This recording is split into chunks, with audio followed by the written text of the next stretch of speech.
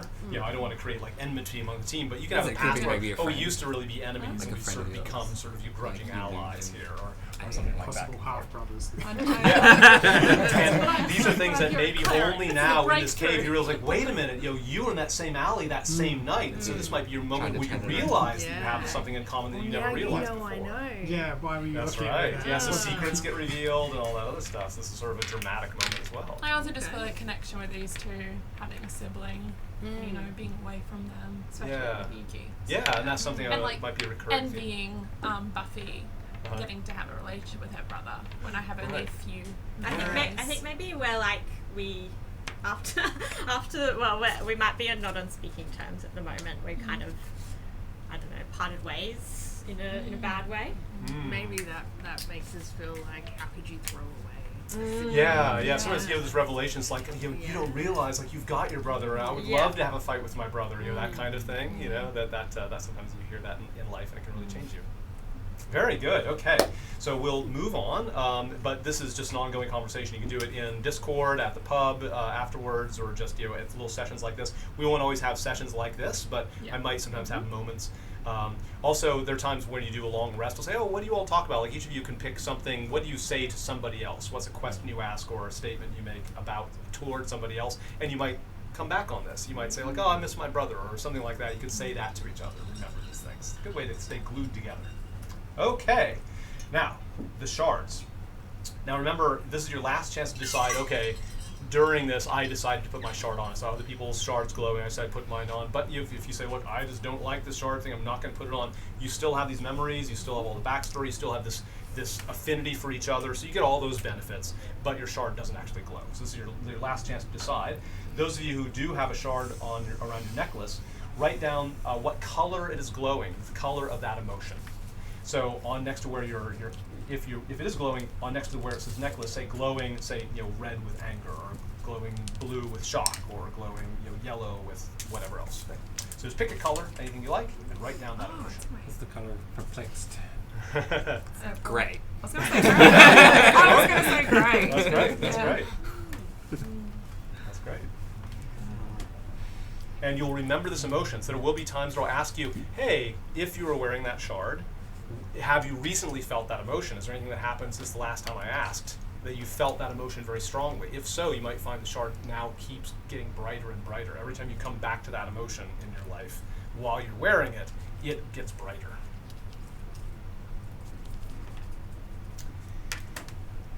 Here's how much they glow. So how much basically your shard sort of levels up, right? So at least it has a glow of 1.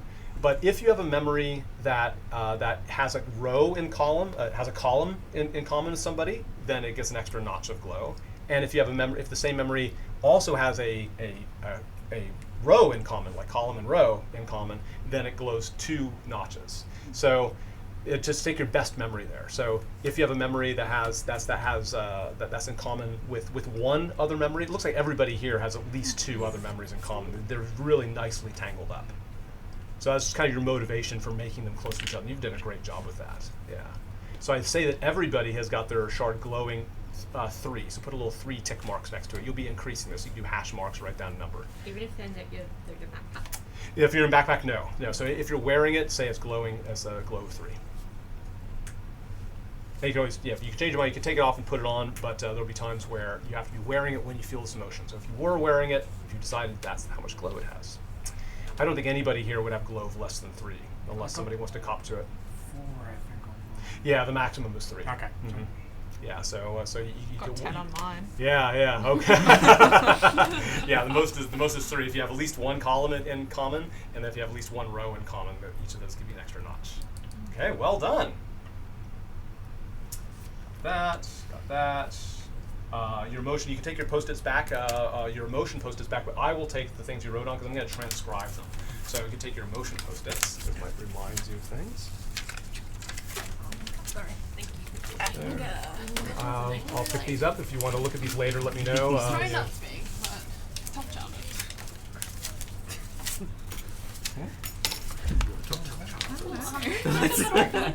Good. I've work. looked to a creepy orphanage. Nothing good ever happens to me. Especially a religious orphanage. I've been part of a cult for a while. That's alright. Okay. Who here has elven heritage? I think we have a few people with elven heritage. Okay. If you have elven heritage, roll either, whatever your strongest thing, either Arcana, Insight, or History. History is based on intelligence, Arcana is based on intelligence, Insight is based on wisdom. So whatever is your best one, if you have any elven heritage, you're half elf or an elf, roll that. 25 inside. Shit. 15, 18 Okay, great. on history. That Anybody else was- have a 16. Okay, very good. So all of you get some idea, but Carrick is the one who reveals sort of the most about what he realizes. That weird feeling that you're getting when you look in the middle of those middle mushrooms, you sense like Fey power. Elves originally came from a place called the Feywild. It's an alternate plane of reality. It actually overlays with our own. There are places where you can cross over from the material plane, which is where you are now, into the Feywild. It's like there's an alternate version of reality you can kind of shift into. Some elves can do what's called Fey step, which means you temporarily go to the Feywild and come back out again, tens of feet away. You feel, so all of you who scored fairly high, you all agree there's some Fey energy here. You rolled so high, you think like, I think this might be a place where, with the right technique and the right sort of fortitude, this might be a way to cross into the Feywild in the middle of these mushrooms. You don't feel ready for it. You don't feel like your brain can handle it. But you've rolled well enough to know that this may be a Feywild passage. As you do so, and you're sort of getting close, your eyes have gotten adjusted, and you're feeling a little bit less spacey now that you've had all of your memories settle down, and you realize like, oh yeah, these mushrooms are pretty, and that skull is really pretty. Skull. Whoa. Hey, there's a bone here. There's a leg bone over here. You realize that amongst the mushrooms in a little bit are skeletons are lying amongst these mushrooms with rotten clothes, so like fancy clothes, and long since dead. They also have little bits of jewelry. If you choose to take these bits of jewelry, because they don't need them, maybe you can return them to the rightful owners. You can choose to get a little bit of loot here. And the skeletons lying among these mushrooms, they're silver jewelry, a very fancy type. Just write down silver jewelry from Mushroom Cave. And you think they're worth at least 2 silver pieces each. If we don't take it, can we investigate the bodies? Like You can. What race? Yeah, so we won't do it here, but it's one of the Okay. things beforehand. So you can say, Okay. you'll take down a lot of notes, you'll do a sketch and say, okay, I'm going to retroactively do that investigation. So you definitely can. Sorry, We how will much? have times for investigation. So How this much is is just, you write down the skeletons or the silver jewelry. pieces. So silver Oh, okay, jewelry from thanks. Mushroom Cave, 2 SP.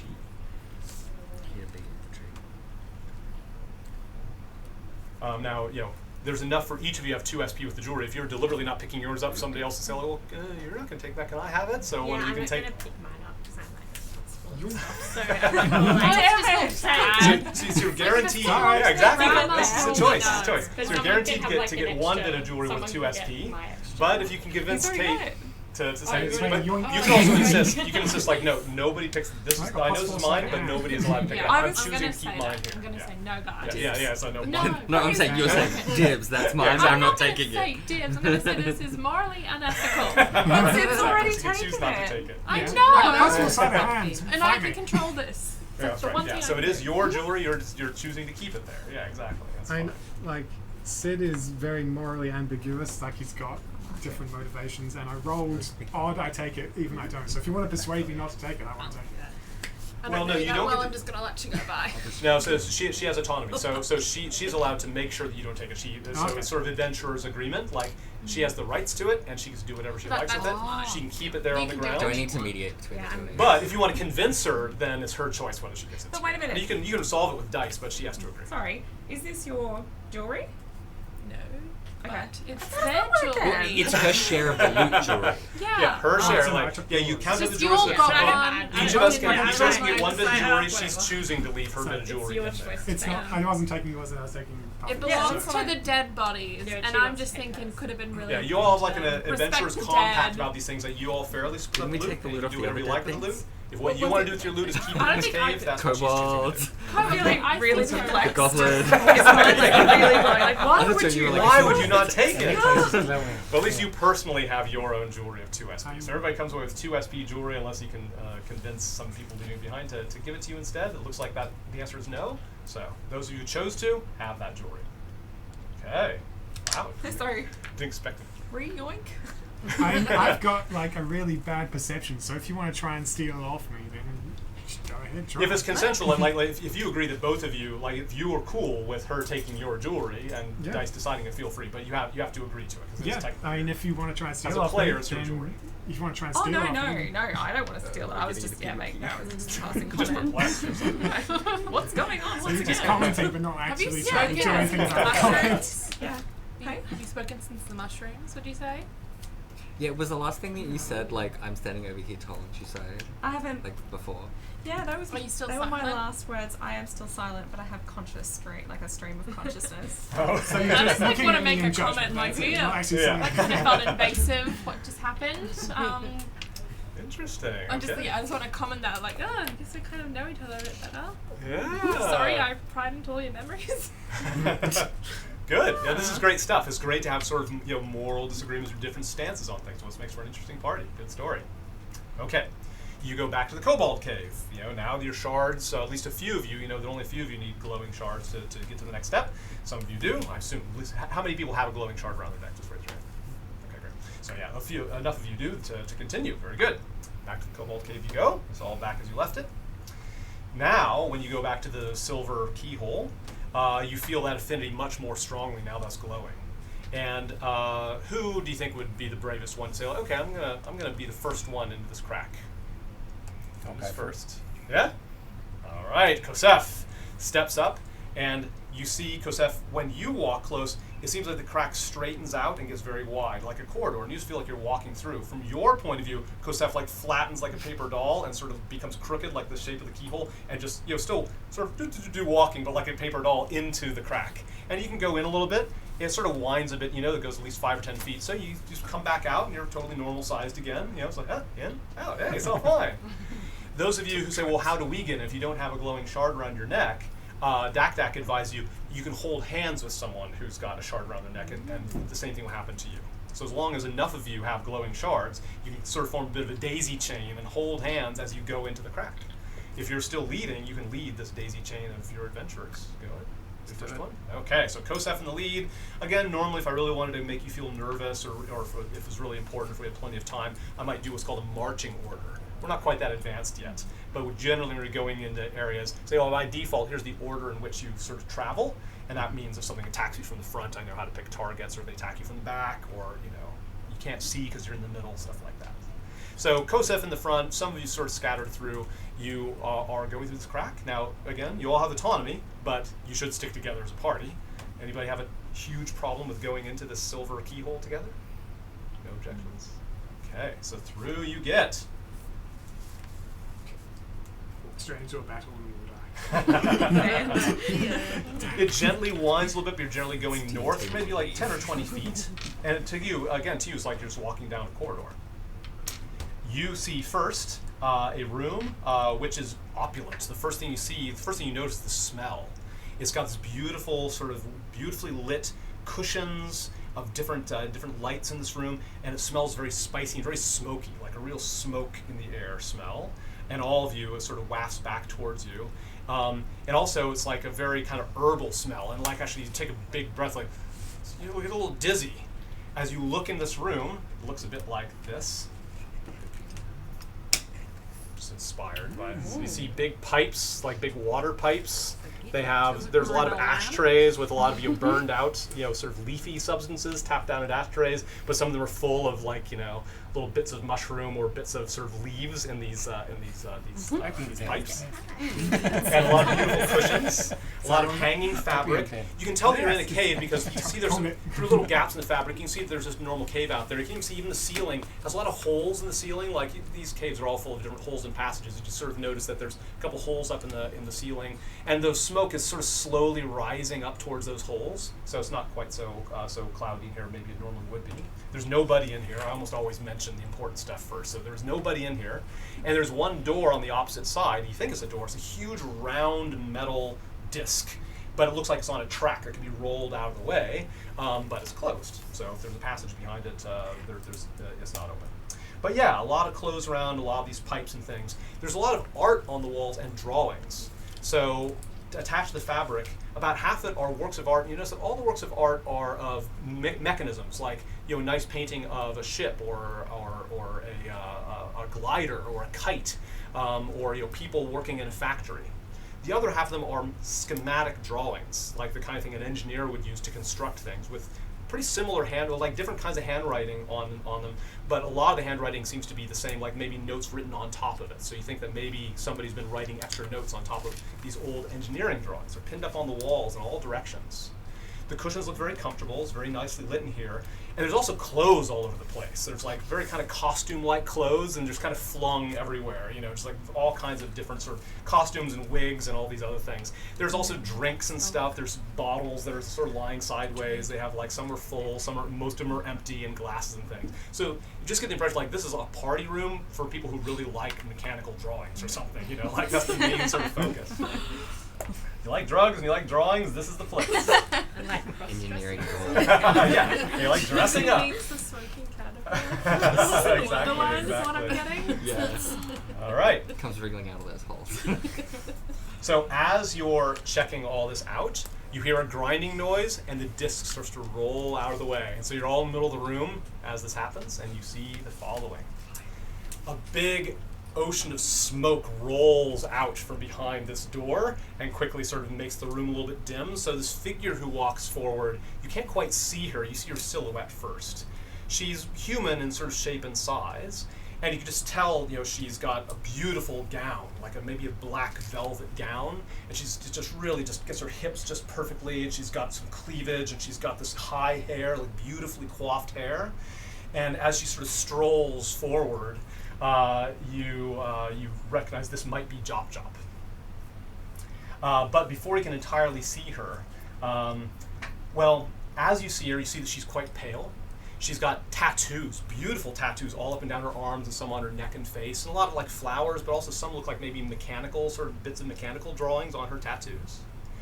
She's got, now her face is coming into focus through the smoke. She's got extremely heavy eyeliner and bright lipstick, or dark lipstick, but her eyes have a burned rectangle over them. Still has that red, badly sort of sunburned look on this rectangle across her eyes. But unlike BB, or that person you saw on the road, she doesn't look crazy. She just looks very intense, but she doesn't look quite so crazed as the other ones that you've seen. And as she scans over you and comes into view, she starts to sing. She sings, "Oh Lord, won't you bring me a nice glowing shard? I can take 'em and make 'em, but that gets so hard. Work long all my lonesome, my fingers get charred. So Lord, won't you bring me a nice glowing shard?" Which kind of pardon harmonized? As she holds up her fingers, there's something strange about her fingertips. Those are really long black fingernail polish that she has. There's something weird about when she says her fingers get charred. But this all happens a little too fast, and you're sort of stunned by this particular figure in her song. She pulls out from behind her. There's this sort of loop of a chain. She whips it above her head, and she snaps the chain in your direction. Before she does so, she scans over all of you. Who here identifies as a she? Raise your hand. Who's presenting as female?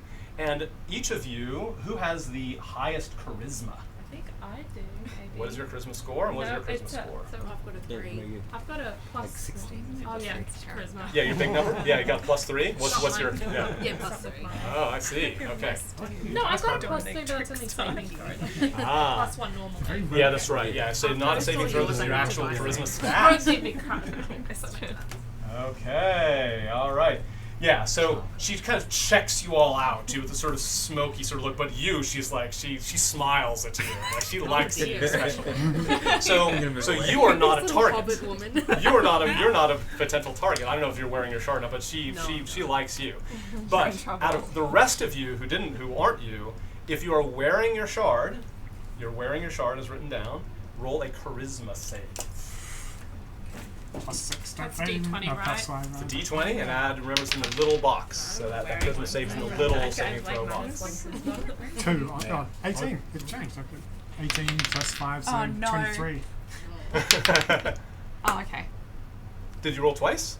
Oh, twice. No, don't roll twice. No, No, only no, roll no. once. I heard the die roll. You were and just said, saying, okay. oh no. No, I that's just like saw the it, worry and for it's it. a -1. Oh, I see. Okay. Yeah. Charisma saving, you said? Charisma saving throw. 11. 11. Ditto. Okay, 11. Who got lower than 11? You got a 13. I got 13, yeah. 13. 11 is the lowest. Are you wearing 19. yours? Only if you're wearing yours. Yeah, 19. So is 11 the lowest of all the ones wearing it? Looks And is like it you? It was us, yeah. Okay. Oh, you're tied? Yeah, I got 11 as well. Ooh. Now, what is your charisma score? Actually, because that would be the tiebreaker. What is your actual charisma score? 14. Oh, okay. 12. I'm afraid that the Yes. tiebreaker goes to you. So you're the least the one that she's least worried about pissing off. The chain snaps towards you. Okay. This chain lashes out. It's got these little teeth at the end of it. It snaps and grabs your shard and yanks. The back of the necklace cuts into the back of your neck. You feel blood rushing down and your shard is gone. It snaps back into her hand. She says, "Thank you," as she takes it back in. This all happens just very fluidly, like you're just stunned. You lose 1 hit point. Okay. She has taken your glowing chaos shard. In one motion, she pops it out of this chain and she clicks it into the visor. She gives you a wink. She puts it into the visor and puts it onto her head. Oh god. And then, like that light comes from behind the visor. Just where all the cracks behind the visor are bright silvery white light. Smoke starts to filter up from behind the visor. But she's kind of keeping control, but she's just kind of twitching. And then she snaps her head forward. Her visor falls. Has on a chain around her neck. As she looks up, what color was your shard glowing, by the way? I went with it's guilt, so black. No. Was it my shard, wasn't it? Oh, sorry, your shard. Sorry. No. Mine was anger. Oh, and what color is anger? I made it purple because it was also betrayal. And I thought it was like, it was Yeah. sadness mixed with anger, so red Yeah, and blue. okay, so purple, Colour right. theory. Inside out. As she snaps her head back, her eyes are going that same color of purple, and she looks very angry.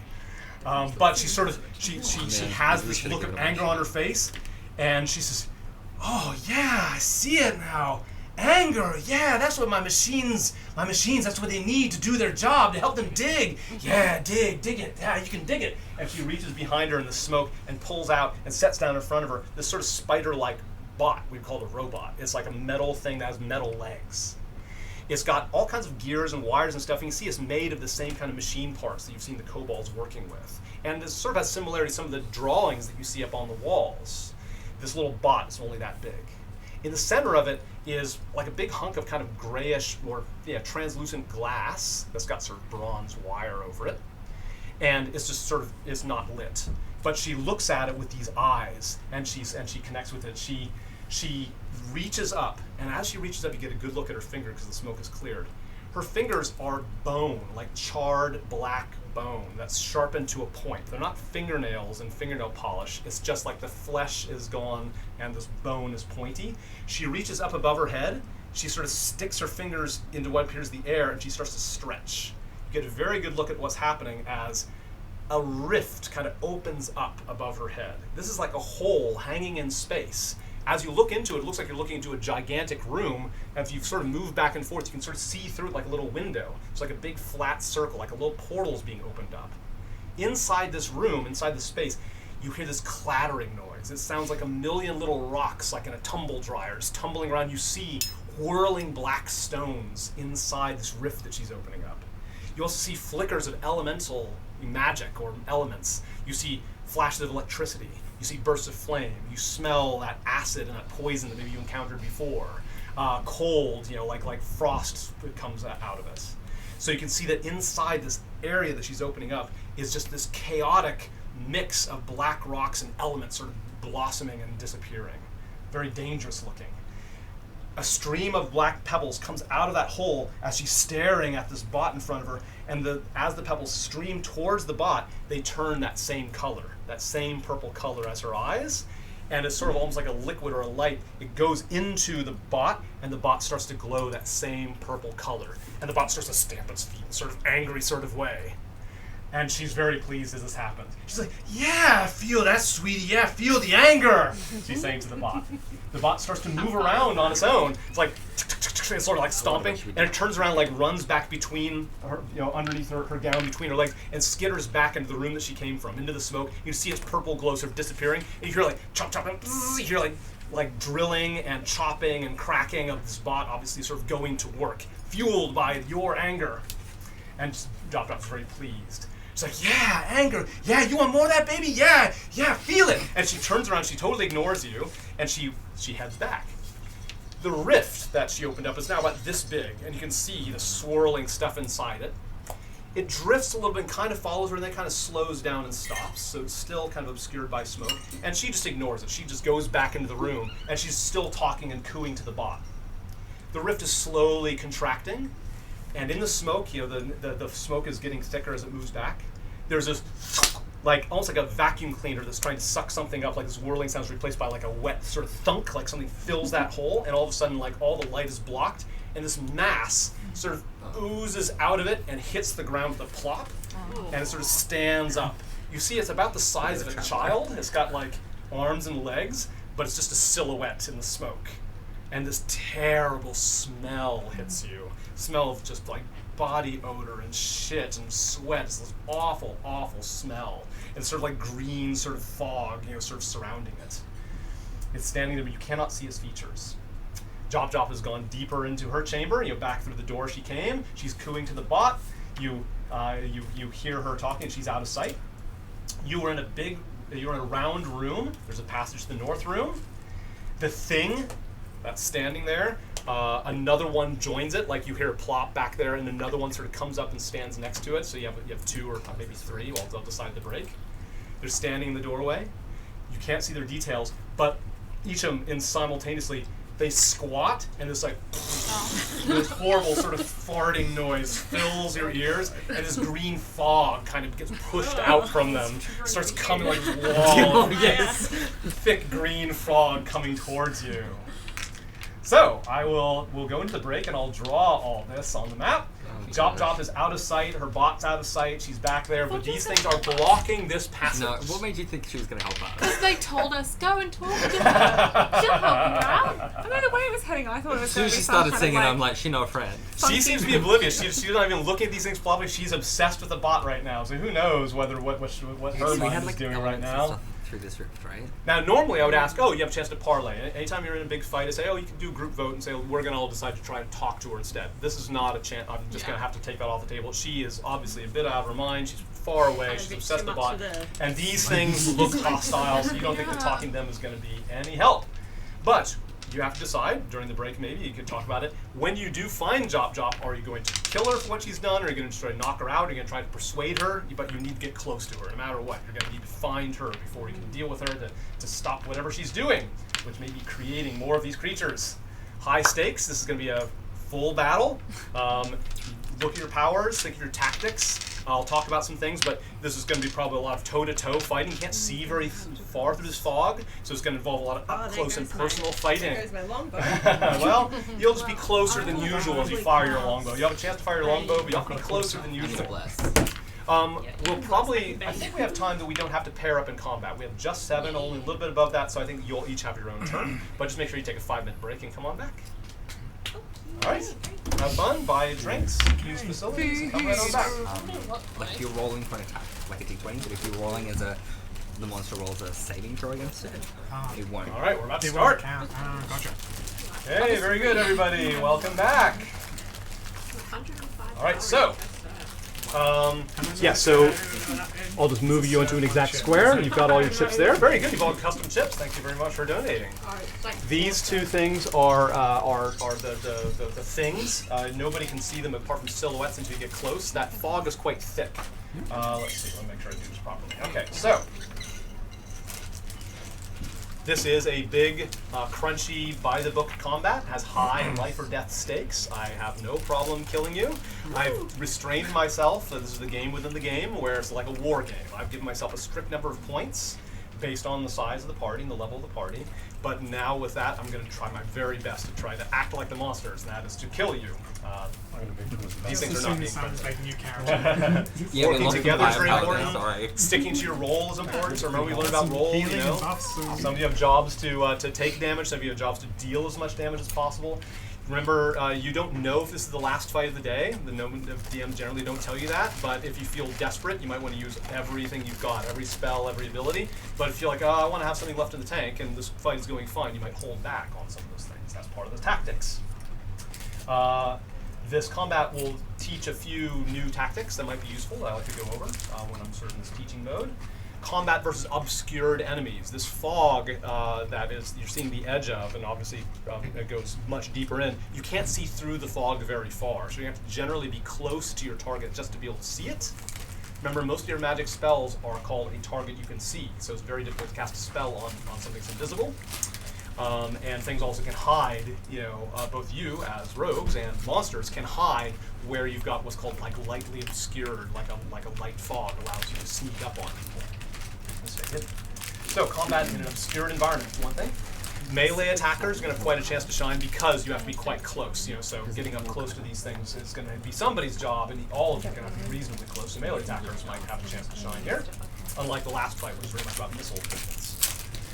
You have to eliminate the enemies to reach your goal. You can tell already that Jop, you know, is responsible. Whether she's doing it intentionally or not, you have to judge just based on what I said. But it's because of what she's doing after using this and ripping open this hole. These things have obviously come out of that hole that she's making. And in order to stop these things from coming after you, you know, like another one has appeared, another one, several seconds later, another one has plopped and hit the ground. So you think the only way to stop this fight is to get to her. The problem is you have to get through enemies and get through the fog to get to her. So that's a different kind of combat goal. Avoid getting in each other's way. There's a little bit of a bottleneck here. And you know, you can move through each other, but every time you move through each other, the square counts double. So you might find that if you get in each other's way, you'll be blocking each other, you'll be getting cover to the enemies and stuff. So it'll teach you a little bit about how to stay out of each other's way a bit. You'll learn about damage resistances. That's all I'll say. Some things are resistant to different forms of damage. As you play D&D, you start to intuit, like you start to guess what might be resistant, or at least to remember when you discover that something is resistant. I'll tell you, you know, that's taken half damage because of so-and-so kind of damage. And it's good to remember those, so when you encounter that type of enemy later on, you'll remember. You can use a house rule that I have is you can use a bonus action during combat to say, what do I know about these things? If you get a good look at them, like this is just a silhouette, so you have disadvantage. But if you get a good look at it, you might say, I'm going to pick a skill, you know, history, or arcana, or religion, or nature, whatever you think is the origin of these creatures, you might want to pick a skill that's close to that origin. If you roll high enough, you'll know something about the resistances and powers and things. You'll say, oh, I know what these things are. So you can use a bonus action to do that. But you only get one bonus action a turn, and some of you already have plans for your bonus actions. All right. Areas of effect is the last thing that you'll discover. Being in a certain area will do certain things. And we'll get to that as we go. It's going to be vodka scatter. Let's just go back out to the Yeah, we could. Those two are the shapes. As you get closer, they're small creatures, but you can't move through them. That blue line is the fog. It already pushed out one square when they did that big fart at the beginning. And that passage, the black lines, you can't see beyond that because you can't see beyond where the black lines end. You get the sense there's a bigger room back there because, you know, Jop disappeared into that. We know if it's a long corridor or room. It's probably a room because she's moving from side to side out of sight. Here's the crack, the keyhole that you got through. You don't know, you know, it took you some concentration to get through that thing before, so if you're thinking of fleeing, you might not be able to just flee at a moment. You might be kind of stuck in here because it takes a minute of calming down before you can go through there. And that door that rolled out of the way, there doesn't seem to be obviously a way to shut that door again. Whatever mechanism opens it is not obvious to you. Now, we will do initiative. Now, normally you would roll initiative, but what I do is I use a combat tracker. It automatically puts you in the correct order. So this is something where I'm introducing this. Initiative is based on your dexterity bonus. So normally you roll a d20, add your dexterity bonus, and tell me the number, then I copy it down. But I just save time by having my computer do that. People usually don't care about rolling their own initiative very much. So hopefully that doesn't offend you, because that's the way we're going to do this.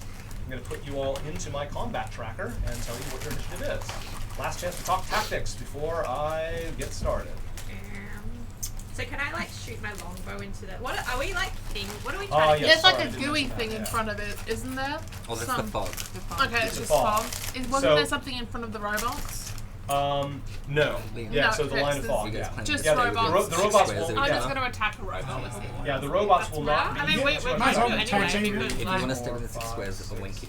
Okay. Sweet. So I you'll gain a mean, buff. you can link yourself with Very someone else, good. can't The you? fog. Yeah, but I can link any So two. if it's in the fog, you can see through one square, but you can't see through two squares. So yes, these things are visible as silhouettes, which means you can target them. And where's But, the crazy lady? as the fog gets thicker, you won't be able to see them. And I'll use these beads, mean that you know that those creatures are back there somewhere, but you cannot see them. You don't even know what square they're in. Sometimes I'll have a bead next to it, which means like you know the location, so you can strike at it with disadvantage. I'll explain that as it happens. So you can hear basically where they are, but you can't see them very clearly. These you can actually see. They have no beads next to them. Yellow 1 and 2 are targets that you can target in any normal way. I will roll your initiatives. We have to stay within 60 feet of each other. You'll get the buff only if you're within 60 feet of each I will give you your numbers. Now, the monsters have their own initiative, so you don't know where the monsters will appear in this initiative. So you'll find out as it goes. But Yuki, you've got a 23. You'll be first. Sid, you got a 20. You'll be next. Next is Buffy with the 12. After that is Elbert and Carrick also with the 12. So Buffy, Elbert, and Carrick. Which of you wants to go first? Because when you're tied, you get to pick your order.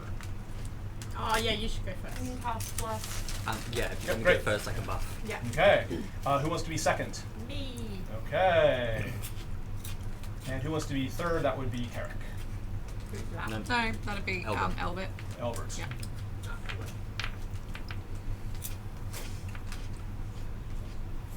I was really hoping I'd be lower down the chain so I could see something and not have to run strapped to the fog. Oh. Okay. Hilda, you got an 8. Kosef, you have a 1. Must have rolled very badly because your dexterity is not 0. Your dexterity is a -1, so you must have rolled a 2. All right. So what I'll do is I'll mention who's on and who's up next. If you hear your names up next, try to decide your thing because we're all learning to make combat fast. No sweat. I'm not impatient, but just so we can get through this, it's more fun if we get through it. Yuki, what do you do? After that will be Sid. So get ready. Well, I'm thinking all I could really do is maybe just chuck an arrow at him and see what happens. Sure. That way these guys can figure out what's next. Okay. Yeah. So just shot. yeah. So Yeah. you've done it right. So name your target. Say like yellow 1 or yellow 2. Yellow 1. Now, Okay. I'm behind someone. I'm the teardrop. Do I need to Yeah, move? so I'm going to move this around. Yep. So feel free to pull it towards you and all that stuff. Try to move your own ship for COVID reasons. So you're going to yellow 1. So you can move a little, shoot, and then move some more. So Maybe just- it's up to you to keep track of that. Maybe just 2 squares. Okay, and take your shot. D6. So first you roll a d20, Oh, and yep, you add that's something right. against this armor class. 18. Good, great. Give me your total. That's fine. 18 is higher than this armor class. You hit it. Your arrow plunges into this thing, this silhouette that you can't quite see the features of. It's actually +5. Oh, +5. Okay. So you got 24. 24, holy cow! All right, you hit it right in the center, in the neck. This little sort of child-sized thing. Hopefully it's hostile. Roll your damage. It's not a child. Yeah, we immediately It open is in fire. fact a child. No, it's not. It smells too terrible to even be a child. Negotiations are over. It's So, immediately kill. 9. A 9, great. And you've added something to it, Yes, so you've so rolled a 6 die. plus 3. Very Yes. good. Yeah. So keep that in mind. Your damage die usually involves a die plus something. So check your neighbor. Number. Make sure that that your neighbor's reading it correctly. So we're all helping. Oh, maybe. As that helps, as that thumps in, it takes all of that damage. I'm going to say this because resistances are a thing, but it takes it. So arrows are good against these. And as it roars and snaps the arrow out, this stream of like dark gray goo is sort of spouting out of it, like it's sort of pouring out. When I describe something that graphic, usually it means the monster has lost half of its hit points. So I'm going to flip this over to show that it looks to be probably about halfway damaged. And Good can I start. Can I move back to where I Yep, was? and you Just- can, yeah. So as long as you're counting out the total number of Yeah, squares and then properly, you can move there, shoot, and then move back. Very rogue thing. Yes, that's right. That's right. That's right. Yeah. Sid, it is your turn. After Sid will be Carrick as the next player. Can I see the outlines of them through the You fog? can, yes, Okay, they are so- targetable. So If they have a bead next to them, there's a problem, but Okay. otherwise, with no beads, don't worry about it. I'm going to use Hex. Yeah, of on course. This guy, the one closest Number to 2. me. Okay. I'll put that on to remind us. Yep, great. And with disadvantage on strength checks. Okay. And then as a bonus, Use no, that was a bonus. Yep, as an bonus action, action I'm to going place to that. use Sacred Flame. He has to make a dexterity save. Okay. And there's no bonuses from cover either. So Okay, alright, very good. just see What radiant is this damage thing's does. dexterity? I'll roll it openly. Ooh, that's probably not higher. Your spell DC must be higher than what I'm 13. Yeah, it fails. So do your Sacred Flame damage against number 2. Eight. Radiant flames envelop this thing. 6. 6. Okay, great. It howls in pain, but what kind of damage is it? Radiant. Radiant. Yes, it seems to take full damage from Radiant. Good to remember.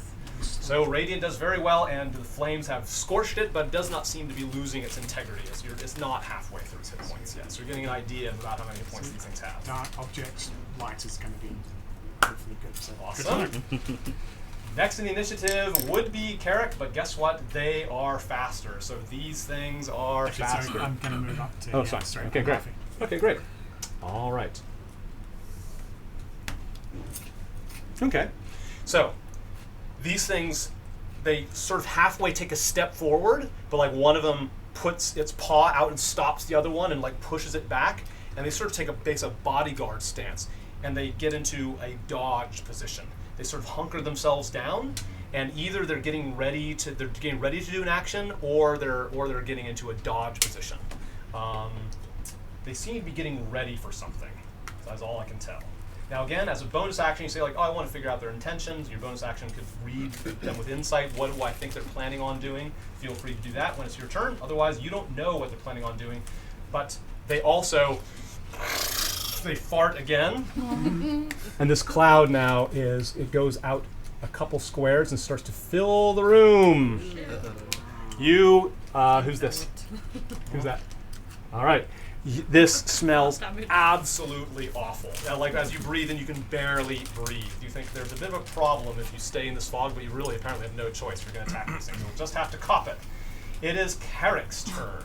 Alright. I'm going to use my action to cast Emboldening Bond on Buffy and Sid, granting them a D4 once per turn on their attack or ability or saving throws, as long as they're within 30 feet of each other. Okay. Oh, of each other. Oh, it's like a little friendship bond. And then I will use my bonus roll to try and insight what their intention is with the crouch. Very good. Roll insight, please. Ooh, 4. A And my 4. bonus That'll be enough, surely. takes it to 10. 10, not enough. Well, 10 actually barely, so you get partial information with 10. Very good. You have a huge bonus. That's fantastic. Yeah, first of all, you can tell these things they're not acting like natural creatures. So if you want to know more about them, like just with the insight, like you can't really read their mind the way that a natural creature would. There's something very otherworldly about them, just the way their expression is, the way they move. So that's part of your insight. You don't know what but you think they're holding an action. So in D&D terms, there's something called a held action. You all can do this as well. That says like, when a certain condition happens, I'm going to do something. But you didn't roll high enough to know what it is. But you do know they're otherworldly. Also, when you sort of look at them, you kind of make a mental connection with them, and it feels like they've been sort of reaching out their minds. You get a voice in your mind, Carrick, and you think it is them. And it says, "You are food, we come to feast." This horrifying voice in your head. Eventually, you all will hear this as well. It's not just him with his insight. You'll all hear things like this. I'll say a few creepy things as we go. But yeah, you and maybe people next to you hear that. You are food, we come to feast. Okay, friendly. I'm going to shift away from the Yep, cloud. you can continue to move and all Stay that close stuff. enough to shield you. Okay, Suppose Buffy. No, I'm still next to you. I can After just Buffy shield will be in front of Elbert, her. so Elbert, get ready. She's little. Buffy, go for it. Good stay away. Could I like use my survival skill to somehow like neutralize the fart gas?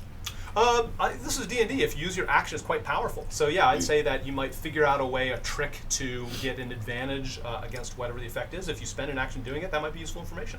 Okay, so should I roll? Yeah. So Okay. roll Is survival. this a standard or a bonus action? I don't know what that It would be a standard action. I'll Yeah, I just- wouldn't say okay. bonus action. Ah. This would be So well, yeah. yeah. Oh, no, Interesting. it's maybe Let's call this a bonus. bonus action. That's a good idea because you're gathering information. 18. Ooh, that's very good. I was only going to give you anything if you got at least a 15. Oh, Add yeah, that's 2. a good point. Oh, 20. oh, great. Oh, 20 is fantastic. Okay, definitely. Yes, you think that if somebody that to breathe it in is dangerous, but actually it's also sort of like skin contact. Like you think that breathing is the bad thing because it's so gross, but actually just having exposed skin is part of it. Okay. So you tell everybody like cover up your skin as much as possible, like pull down your clothes and stuff. Okay. As such, that means that everybody who's the saving throws that you do against this. This is pretty good. I mean, you got a 20. You used a whole action. You get a +2 on all of your saving throws against this. Now that you've got this tip from Buffy. Oh, Buffy, you can continue to move. For the whole combat? Yeah, for this whole combat. You know, this fog is So going to should be I that much easier to just beat. maybe Well just done. move?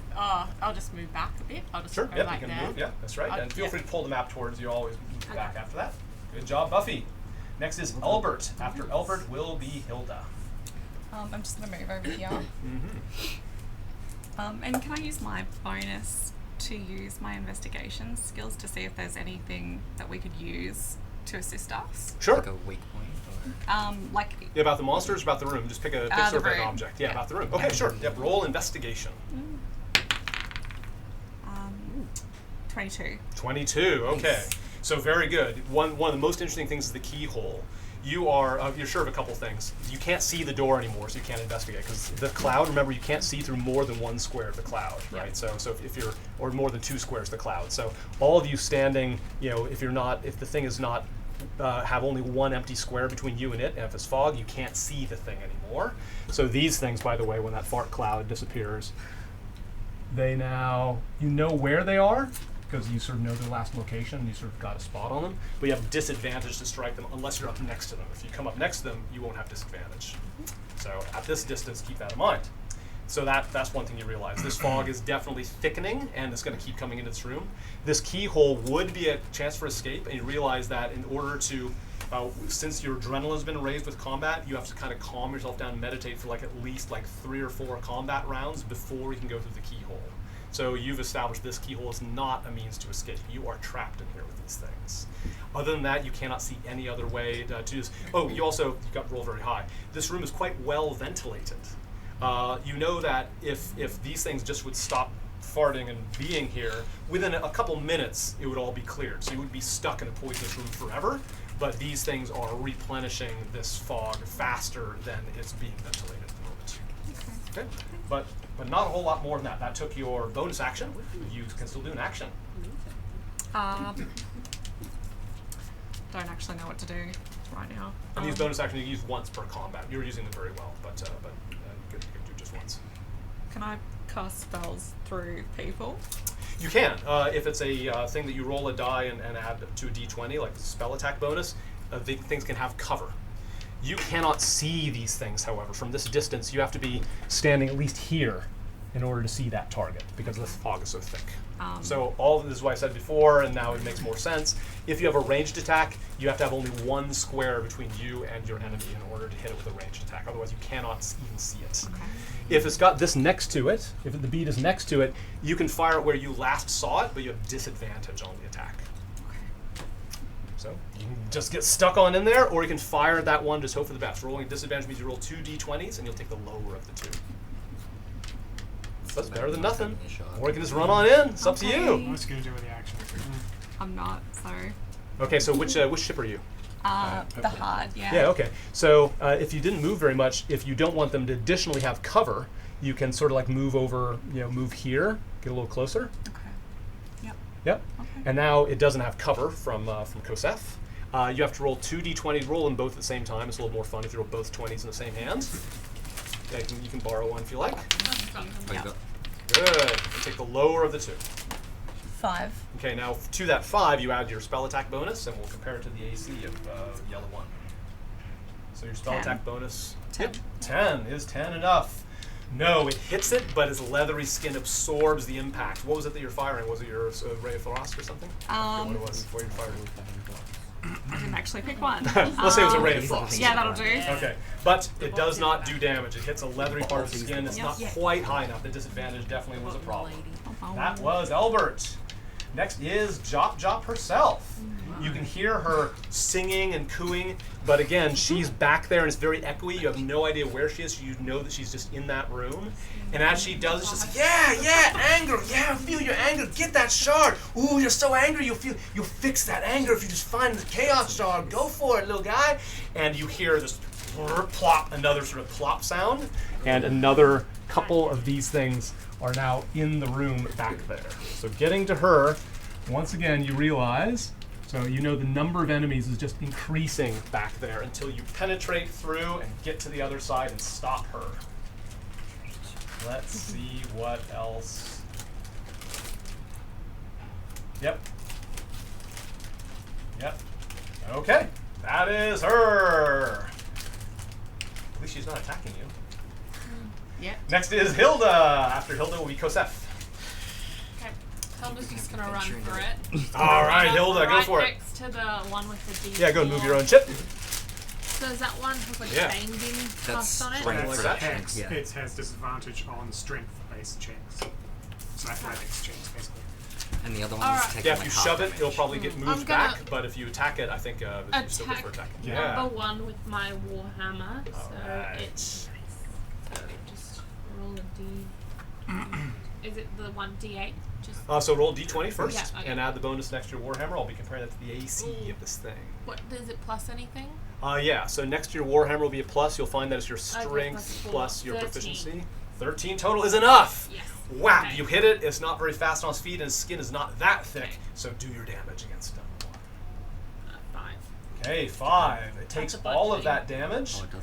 It was 5. already oozing goo, and as you hit it, like it punches in one part, its body's like weirdly sort of soft, like you don't feel like bones and muscle underneath it. It's like it's kind of full of goo, and the hole that was opened up like splorts all over you, like this goo just sort of gets all over you. It just smells terrible, but you are doing damage to it. 5 damage in particular, but it's still standing. It does not go down. This thing has more hit points than anything you've done before. Next is Kosef. You are in the fog. So, you... I'm gonna go up Oh, next well, to so the before you move, I'll move towards you. Because you're in the fog, you start your turn in the fog. Lucky you, you get to discover what it does. You must do a Constitution check. However, because of the hint that we got from over here, add 2 to your normal Constitution bonus. You're more proof against it. so saving throw. Saving throw, yep, so it'd be right there. Constitution. 15. Very good. 15 is enough. You feel like you resisted its effect. Whatever this fog does to you, it didn't affect you this time.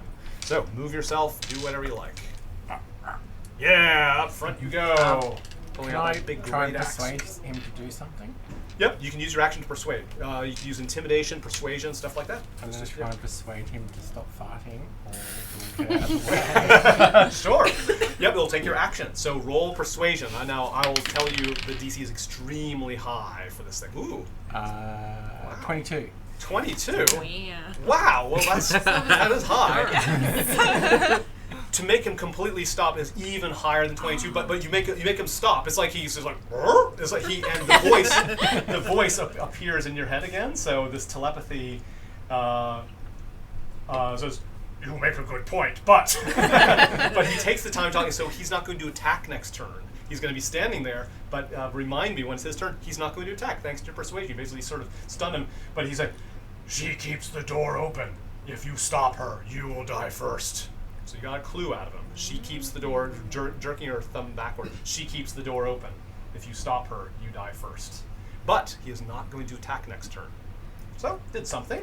So- Because it was very high, you have to get at least a 20 to do We're this sort of currently thing. bottlenecking the door. Do you want to shift? Huh? Currently I was gonna bot- whack the other guy. Well, it's just that the spellcasters can't really hit them because they can cover from. Well, you this guys. is telepathy, right? So There's too by- much by focus door, you don't anyway. think he means literal door. Like you think he means portal. Like he keeps the portal. She keeps That's the what I portal assume. open. Yeah. But they're blocking the door, so I figured we gotta. Yeah, but it also means that none of us can get in there and hit them.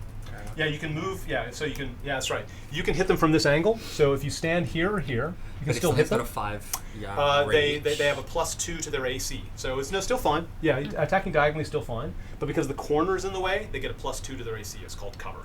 So you can, all four of you can stand up there, but yeah, punching through is the important part. So yeah, you have to figure out, this is sort of like part of the tactics this teaches is how do you manage to get in the way. Now, you two very good frontline fighters are in front, which is probably not the best place you can go. People can shoot through them, they have a +2 to their AC if they only get close enough. So if you want to shoot them, you can stand here, and you can still shoot them. You can see them well enough to shoot if you get that close. But everybody's got to get into the fog as it happens. Does that make sense? Attack? Yes, I know, that took your action to do so. No. Yeah, that's why, sorry, I tried to warn you, so it would take your action to do so. So instead of attacking, you did your best to persuade them. That's But like you they stopped might them be from better attacking. than So that. that's Yeah. each round comes to 6 seconds, so It's basically like we you have to take stay one within action. 6. If an attack is a Squares, 5-yard reach, is that only the next square, Yeah, or one just square means between? no, it just means the adjacent square. So you got a 5-foot squares on the next one. Explain that. 'Cause I go, Now, yeah, don't really I did explain it very well. So I've got so my let's points say on that as well. he won't hesitate for a turn. So Yeah. you can do that, say, as a free action. Yeah. You can say, I no, I think only I try to might persuade him as as a well. free action, Also, just to get that information Yeah, out, so and he can it's still gonna attack, get but out he like will here. attack next turn. So either Yeah, you can keep yeah, the we status got it. quo that you just did, you can keep talking to him, and he won't attack, or he can say, no, I'm going to stop talking No, and I'll attack. whack the guy next to him. Okay, so you're going to whack number 1. So they will both act next turn. Number one's the one that's been getting hit, isn't Yeah. it? Yeah. Yeah, and if it's flipped over and looking darker like that one is, Yeah. it means that it's through more than half of his hit points. Do so.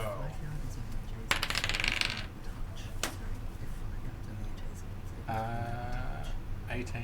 18, yes, that's plenty. Roll your damage with that massive axe. 12. Yeah, I could borrow 12, but yeah, D12. get a 12 out of there. It's the one with the pentagons. Thank you.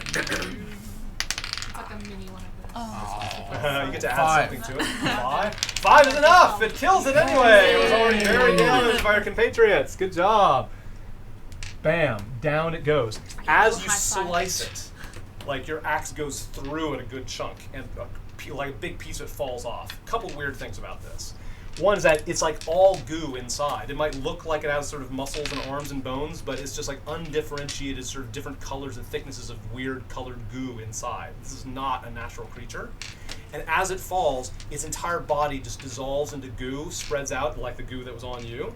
The goo that was on you is actually dissolved. It turned into smoke, this terrible smelling smoke, and vanished from your clothes. Oh, good, that's I nice. thought it was like gonna go in me.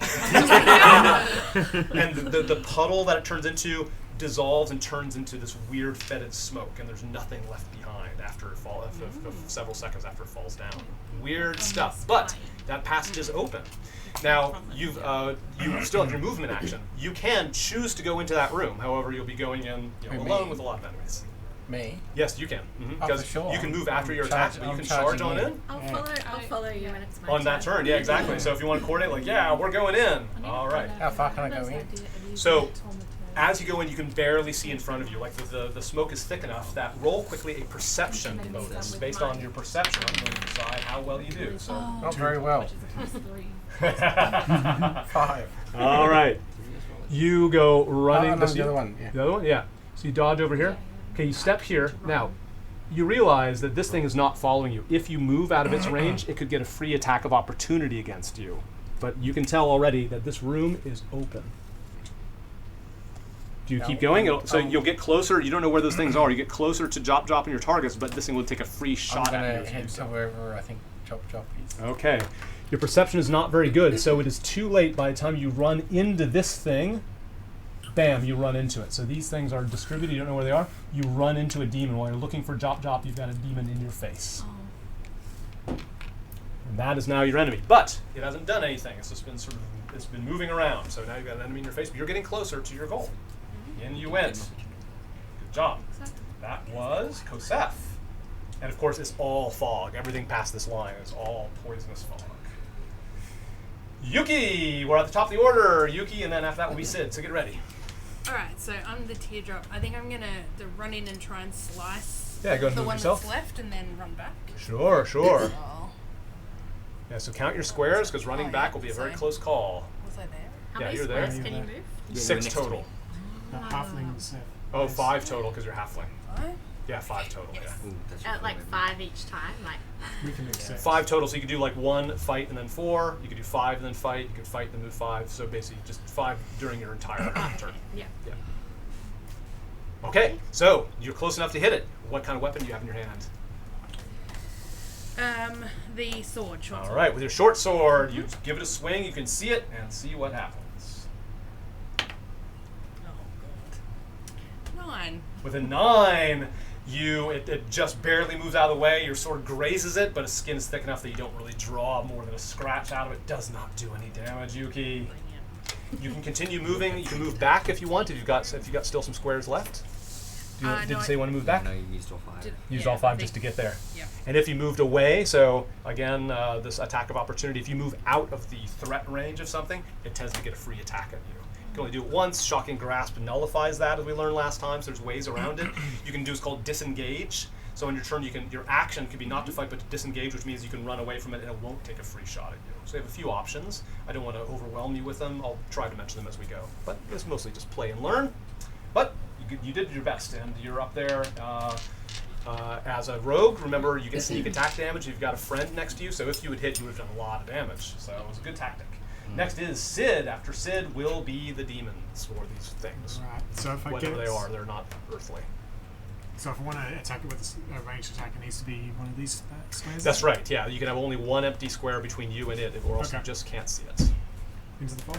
Yeah, into the fog. Into the fog! Into the fog. So I think we have to stay within.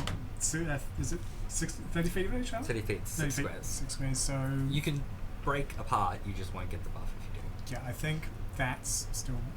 25 would it be? I think that's still within Yeah, range. that's Yeah, close is enough. diagonal Yeah. still 1? Yeah, diagonal still counts as normal. Cool. Okay, then I will use same again. Sacred Flame. Okay, good. Now, Dex. Sacred Flame, the good thing is that even though you've got somebody in between, it's just a Yeah. saving throw, so there's no cover. Yeah, the Sacred Flame matter, just yeah. works. And it's That's right. radiant damage, That's which what you I'm know is choosing, vulnerable yeah. to, so good choice. So, yeah. It does a dexterity saving throw. Ooh, it jumps out of the way, and the flames appear where it is not. Okay. That was you, Sid. That's Anything me. else? Fine. All right. Next are the demons. I'll just go to this next so I can see what the numbers are, because I'll do the yellows first. Do I have to make a check because I ran to the fog? No, start if you there. start So I there. start Yeah, with- do okay. help because I'm very still have scatterbrained. movement. Minute You to can get still it in out the of it. system. Tell me tell the story correctly. Let me, if you start in the fog, please remind me. I Okay. know it's bad for Sweet. you, but it's good. But you didn't have to do that. All right, so let's start with number 2. It's going to go against Can't move, hey? Droplet. What are you wearing? Number 2 can't do anything because of. Oh, that's right. Yeah, Yeah. yeah, that's right. You just no. He decided instead of Ah, damn talking it. about it, he Okay. decided to attack. So it will attack. Sorry. It's going to attack. It's reasonably intelligent. It takes a quick look at the two of you. What are you wearing here? I'm what wearing kind armor. Yeah, that's right. You wear heavy armor. What are you wearing? Leather. Leather. You look nice and soft and squishy. Like you hear like food. It claws like at your stomach. Now remember, it's the size of a child. So it's like just taking So am I. Yeah, oh, you're bite-sized. It says. It's like a head. What's that? As it says, you're bite-sized. It tries to wrap a claw around you with a 15 against your AC. What is your AC? 14. 14. 15 is higher than 14. Even a tie would hit you, so you are well hit. You get clawed. You take damage. 4 points of slashing damage. Half my health. Rogues. Definitely people who want to be taken. Surprise, like, yum! It dives towards you and it gets to do 2 attacks. It takes a bite at you. With an 11, however, you twist out of the way. You are fast enough on your feet that it does, its tight teeth snap shut, but not with you in it. That is yellow 2. Yellow number 4 has got a nice target. That horrible voice is filling your head again. So she's keeping the portal open. Stay away, she says. And it bites at you first with a 15 against your AC. I don't think it's sufficient. No. It claws at you now with a 21, which is sufficient. You are slashed for 4 points of damage. And out of the fog, another one has come up to you. Yellow 5 is now in the house. Let's go ahead and, so I keep the numbers correct, let's do yellow 3 and put yellow 5 on the bench again. All right. So yellow 3 up against the only target it can reach is you, Kosef, lashing out the bite. Only a 3. Oh, you are well out of range of that one, but it claws at you with a 14. It hits your armor but does not penetrate. Good job, tank. These others, you can tell they're moving around. They're all moving closer to the only target they can find. So it's definitely time to get in there and share the love, everybody. We didn't tell you to charge. You're like, maybe you shouldn't do that. No, that's fine. It's good. But That's then now tanks let's charge work in. Tanks charge in. You all follow. You're a team. So yeah, unless you want to be down one tank, you Into got to the join poison and take gas. some of the damage. Carrick, you are next, and Buffy is after that. Do we have to take the saves because we're in the fog? Oh no, that's Yes. outside When out. Yeah, it's so when turn. your turn starts, Wow, Carrick, turn, you right. start. So roll your. Are you in the fog, Carrick? Nope. All right. I'm way back where it's safe. Oh, and they have extended. No, That's what I was wondering, their extensive farting. Aw. Okay, well now I'm Now you're in there. What is it? A Constitution? Constitution save, but add 2 because of the hint that Buffy gave you. Alright, Constitution save. Oh gosh, it's a 4. +2 or not? Oh no, I rolled 6. It'll take it up to 6. 6. No, you are affected by this So much fetid damage. cloud. Here's what it does. First of all, you are poisoned. When you are poisoned as a general condition, you have disadvantage on all of your attacks and ability checks. Okay. Until you're not poisoned. And However, ability this poison will checks. clear itself. It's only for the next turn. It'll clear itself. I usually don't tell you that, but to keep this going fast. So for the next turn, you are poisoned. You have disadvantage. Disadvantage Also- on ability check. Yeah, it'll pass. So you can remember, write it down. So whatever you're comfortable with. Also, you are slowed down. Your head is so full of stink and disgust that you can either take an action or a bonus action. You can't do both. You're at this turn, and you cannot take reactions anymore, including your shield spell, for example. Well, you don't have a shield spell. You can change. Yeah.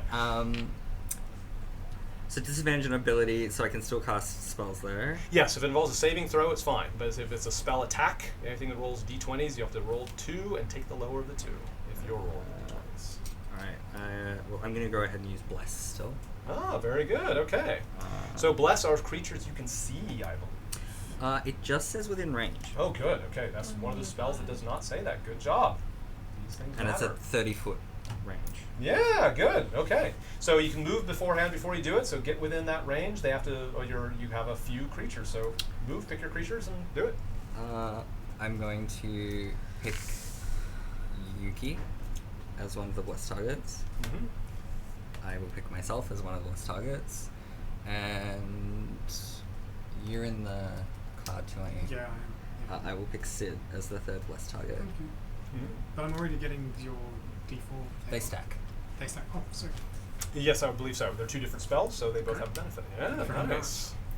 And then I guess I'm moving the heck away from that poison. Go for it. Let's keep it Because moving. every time in there, we'll take the same roll. Right won't on. we? Okay, go.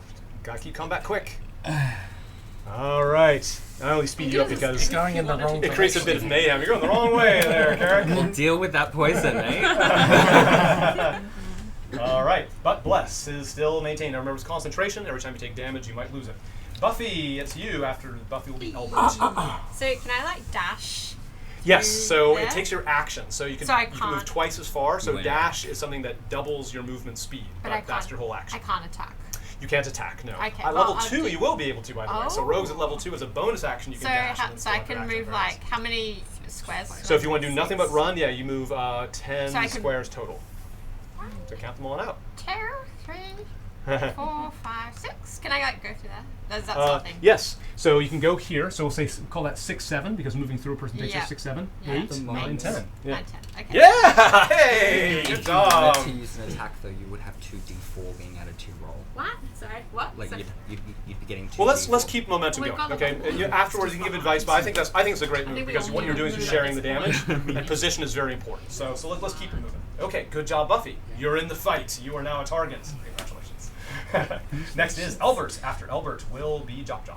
Albert's really doesn't, as usual, perplexed, doesn't really know what to do. Does anyone have any suggestions? Charge are in. you? Charge in? Yeah. Yeah. Start zapping with Yeah. it. blast Try him. knocking that. As a mage, you're quite squishy, but yeah, you want to get close enough to zap with your spells. As long as you're only 1 square away, you know, if you got only 1 square space between it, you can cast all of your spells. But you got to get close enough, and you got to get in that fog. Trying to figure out how to turn off the poison. Do you have magic missiles as a spell by chance? That doesn't need to roll to attack, you just hit. It just hits. It has to be a Okay. target you can see, but magic missiles Yeah. can be So very I get in useful. there and I start So- using my I Yeah, forget get in all there, my get close enough to see him. I can only move 6 though. I can't. Yes, you can Yeah. only move 6. But then when I'm in there, Yeah, when you're there, you can only see a couple squares. So move close to your target, and if you're near it, you'll be able to see the target in order to blast it with your magic missile. okay. 6 would still put you next to the D4 one if you move diagonally. Mm-hmm. Yeah. So you go So you'd be able to 1, see 2, 3, 4, Okay. 5, 6. So it'd be 1, 2, 3, 4, 5. Yeah, 6. You can't really move catty-corner through, so you're kind of stuck That's what behind I these was, two. kind of Yeah. thinking. Well, I But if will- you're here, you can see your target. okay. You stand there, you'll be able to see that demon. There you go. Now you Fine. can see the demon with the little pyramid on it. Okay. What do you do? Yeah, magic missile is guaranteed to work, but it is one of your major spell Yeah. slots. Oh, I don't think there's all so. tactics like, well, there's something else. These things aren't that hard to hit. They don't have very high armor class, so maybe you can do Ray of Frost. All kinds of options here. I'll use Ray of Frost. Okay, so Yeah. Ray of Frost, you're shooting through some friends, so it'll have a +2 to its AC, but that's really not so bad because AC does not seem very high. So you have a good chance. Take your D20, add your spell attack bonus. Let's see what happens. That would be 22. Woo! Yeah! Your Ray of Frost threads between your friends and hits it square in the legs. Roll your damage now. Move that pyramid next to it. Is No, that, wrong no, dice. wrong dice. I think, is it a D8? It is for- an 8? Yeah, I think it's an 8. Thank for- you. So I'll repeat this so I can see the numbers. That's good. Woo! Yeah! that You can keep them. Yeah, it's high as you can get. I'm confused. Okay, against yellow too. So you do 8 damage. Okay, Okay. that's right. It is cold damage. As you do, it's like, yeah, I hit it good. You can see that the ice crystals are melting about as fast as they're forming. You do only half damage. These things are resistant to cold. But 4 damage is still pretty good. And as such, by the time you finish it, it is more than halfway down. So its skin is cracked, and like parts of its skin are flaking off. So it is now bloodied, as they say. So you've done some damage, but now remember it's resistant to cold. That was Albert. Next is Jop Jop. More demons are being created by Jop Jop. You're working, but you've all got to get in there and find her. Somewhere in this room are more potential demons. The army is just getting bigger. You got to get through.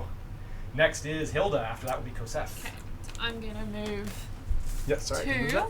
Feel free to pull things to you. Yeah, I great. still have Poison on 3 Very good. movements. Oh wait, no. Oh, yeah, I start with first poison. have to Yeah. roll up. You have advantage Yes. 'cause it's poison 'cause you're a dwarf. Do I? Yes, dwarves have advantage wasn't against totally poison. sure. They get to roll twice and take the higher of the Okay. 2. Oh, I have resistance against poison damage. Or is that? Yes. So So does this mean nothing? resist No, it means takes it does half. half damage. Oh, this okay, thing, but okay. but also, An can I see your sheet? I can't encyclopedia. remember if I it's don't know what resistant to to poison or saving throws. It might be both. Dwarves are great this way. Advantage on saving throws against poison, so roll 2 20s and take the higher of the 2. And The- additionally, you have resistance against poison damage. That's So good it too. should hopefully not do anything. Yeah. Yeah. Roll them both, and also you get an extra 2 because of Buffy's hint. That's an 11. Oh, that's a D12. The second one that you just rolled there and is that's a a D12. 1, so I will not be taking that. Well, That's you have the to wrong re-roll side. because it's the wrong die, so you have to get a D. Do I? These were 2 20s. That's not a 20? This Yeah. one, that's That's wrong. Oh, maybe I'm wrong, but it looks They're like but no. looks like one's got pentagons instead of I've triangles. been throwing it at 20 all night. Uh, 12 all night. Okay. Yes, that does happen. Oh, wow. Okay, well, no happens. wonder why I'm under 10. Okay, That happens, well, that happens. Nothing really. Yeah, if you except don't, my necklace my advice, going, if you don't nothing need a like that. D12, put Okay. your D12 away because it happens a lot. I thought it was a 20. No, I know. Everybody does it. So if you don't need, Okay. it's very rare you need 13 D12. Just put it away. plus 15. 15, very good. You hit it. Do your damage against Well, it. saving it's throw. No, sorry, it's a saving throw. saving throw. Sorry. Yes, you managed to resist that poison. Okay. You were not affected. Go for it. Now, Alright. what do you do? I'm going to move 2 steps and Yeah. cast Bless on me, Buffy, and Kosef. All Is that right. your name? Buffy does already have it, so it won't stack. Does she already have it? Yeah. You didn't Yep. cast on her though. Bless. You Do you didn't know? cast Bless. Yeah. Oh no, she's bound. Sorry. You Oh, cast Bless okay, on good. me, Very keep good. They do yourself. stack. Good Correct. So yes, planning. I cast it on these 2. Oh, awesome. You've So got I- some I great cast proof that. against I this don't poison think I gas. need to do anything for that. It's What just do like a I- guarantee. what You happens? Yep, have so it uses a another slot. Buffy, D4 roll. Elbit, and yourself. Ah. So if you Another roll extra D4. Yeah. 2d4. So your Most saves of the are party really, have really that. good. Okay. Yeah. So when you do remind each other Yeah, of these I things. know. I'm not going to be able I to. know. So when you notice somebody's Yeah. rolling, Yeah. remind them of your blast. That's Then your job. I'm gonna move 3 Whoa. over here. As you do, See this what's thing. happening So here. just so you know, as you Okay. move, this thing can take a free shot against you because it hasn't done it I'll yet. take You get to add mine once. Okay. All right. It lashes out with his claw. With a 20, I'm afraid it takes a piece out of you. Alright. You get slashed for 5 as you move away from that enemy, but 5? Yes. I'm screwed. Someone Oh die. shoot! Someone tell my Are you brother at that I zero? love him. Are you 0?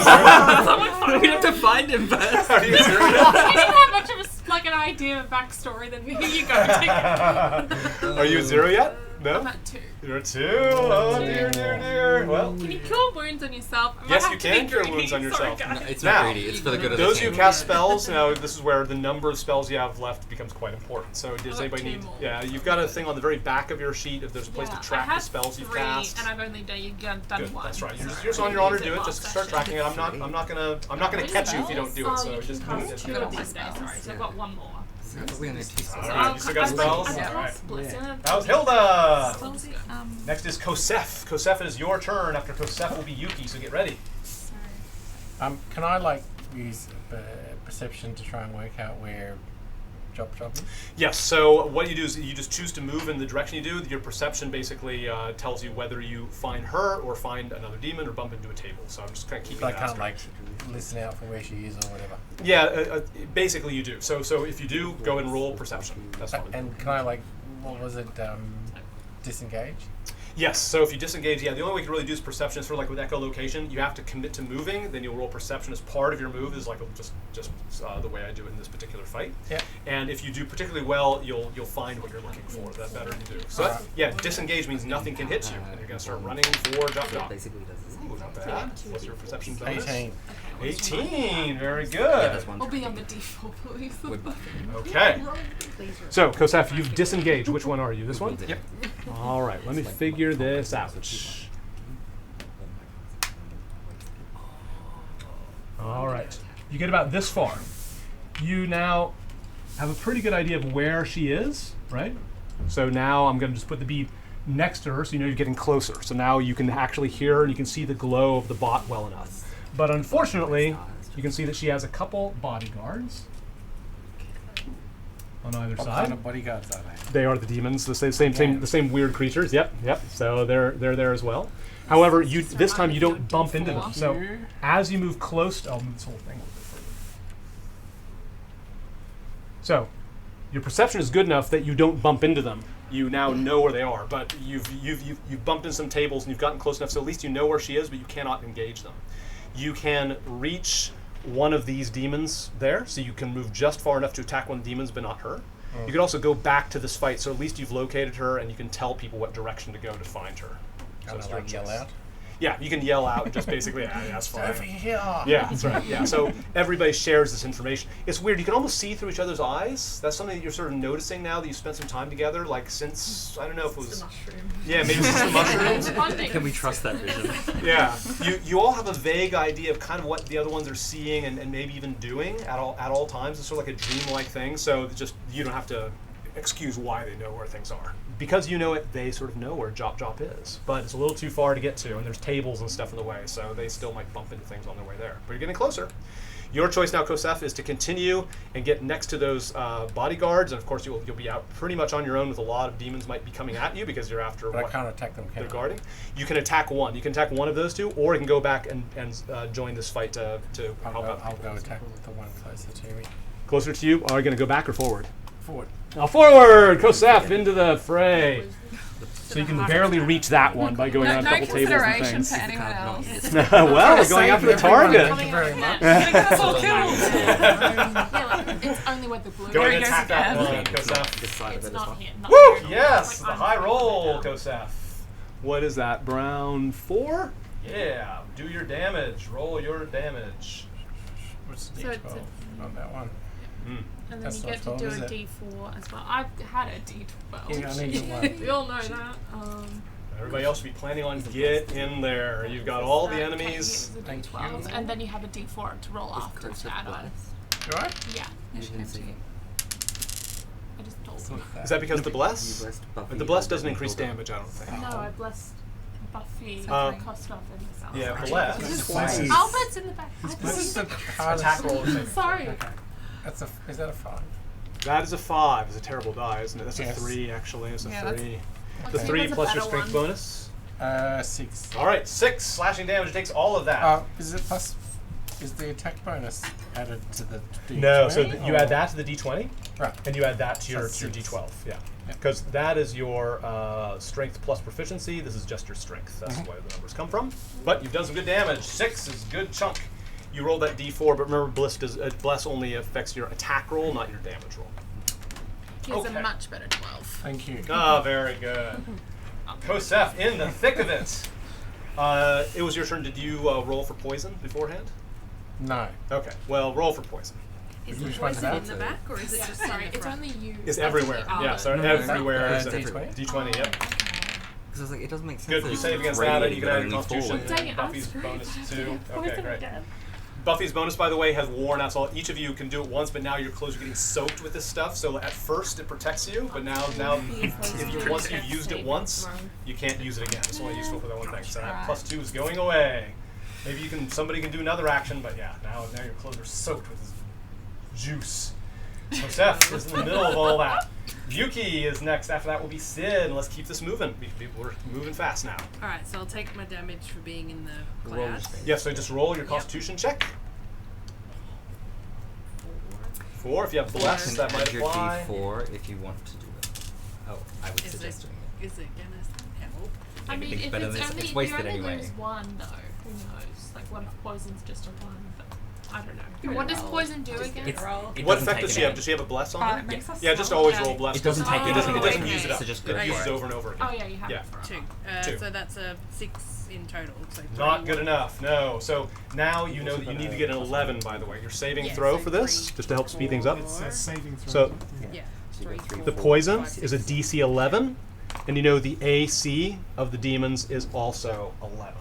Just so you've played a couple rounds, so it helps Yeah. speed things up. Okay, So how Yuki, much you time? are poisoned. Now Yes. that means that for this turn only, you are poisoned. You have disadvantage on all of your attacks. Also, you can't take both a reaction and an action, but you take no damage. It's not damaging; it's just nasty.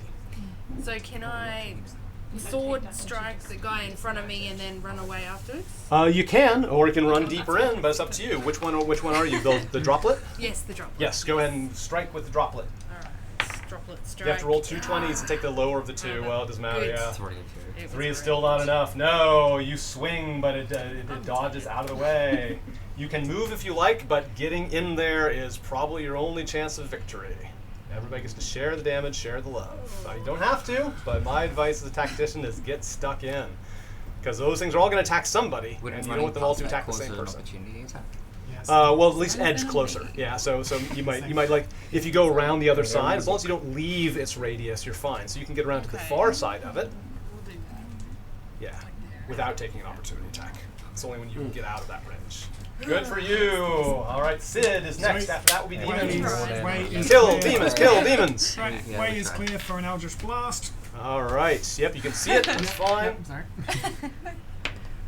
13 Yeah. plus 5, Yes. I think it is. So Good. 13. Enough passes Did we AC, already which do is the only poison? 11. That's great. I don't need to. It hits. Oh, me. he's in the back. Are you in the fog? No. Oh yeah, I'm in the fog as well. I'm Yeah, you have to- in the yeah, one. so- Oh, you're in the. Oh. Yes. So You have to roll. please remember to, if you're in the fog, please roll Okay. first thing you do because you'll have disadvantage on that attack roll. So, Actually, can I just take that 13 as No, the saving throw? I mean, I don't know. we said it was an attack, so Okay, no. so Roll you the go- for saving throw. So, okay. I'm not in a damn saving throw poison. is- Yeah, saving throw. So 18. Okay, good. So that attack stands. Good So- job. Do your damage against So it. Against number 2. that's got Hex on as well. So Yeah. D10 and D6. Ooh, You that's get a a lot of D4, damage. don't you? Not on damage, just on the attack. Yeah, Oh, plus Yeah, and one you already attack. hit it, so you didn't need Yeah. to. 4 plus 9, so 13 damage. 13 damage obliterates it. It explodes in a cloud of goo, and it is out. Door's clear, guys. Let's go. Door's Oh, clear. In. Wasn't even a demon. That was still So fun. I'm Maybe- gonna. So hang on. Oh no, sorry. Oh, and actually, because it's down, use my bonus action to cast. I'm going to move 1, 2, 3, to there. Good. Actually, move to the side of it all. Yeah, So great. keep the door open and shift Good my job. hex onto this guy. Very good. Yeah, stack the damage on more people, more things. Good job, still a stat Sid. reduction? Next are Sorry, the is that still a stat demons. reduction?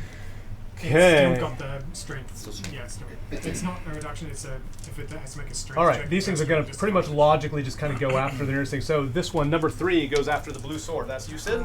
Goody. It is a 22, a critical hit against you with his bite. So that means I roll all my damage twice. You take 7 points of damage, Wait, Sid. how does this work?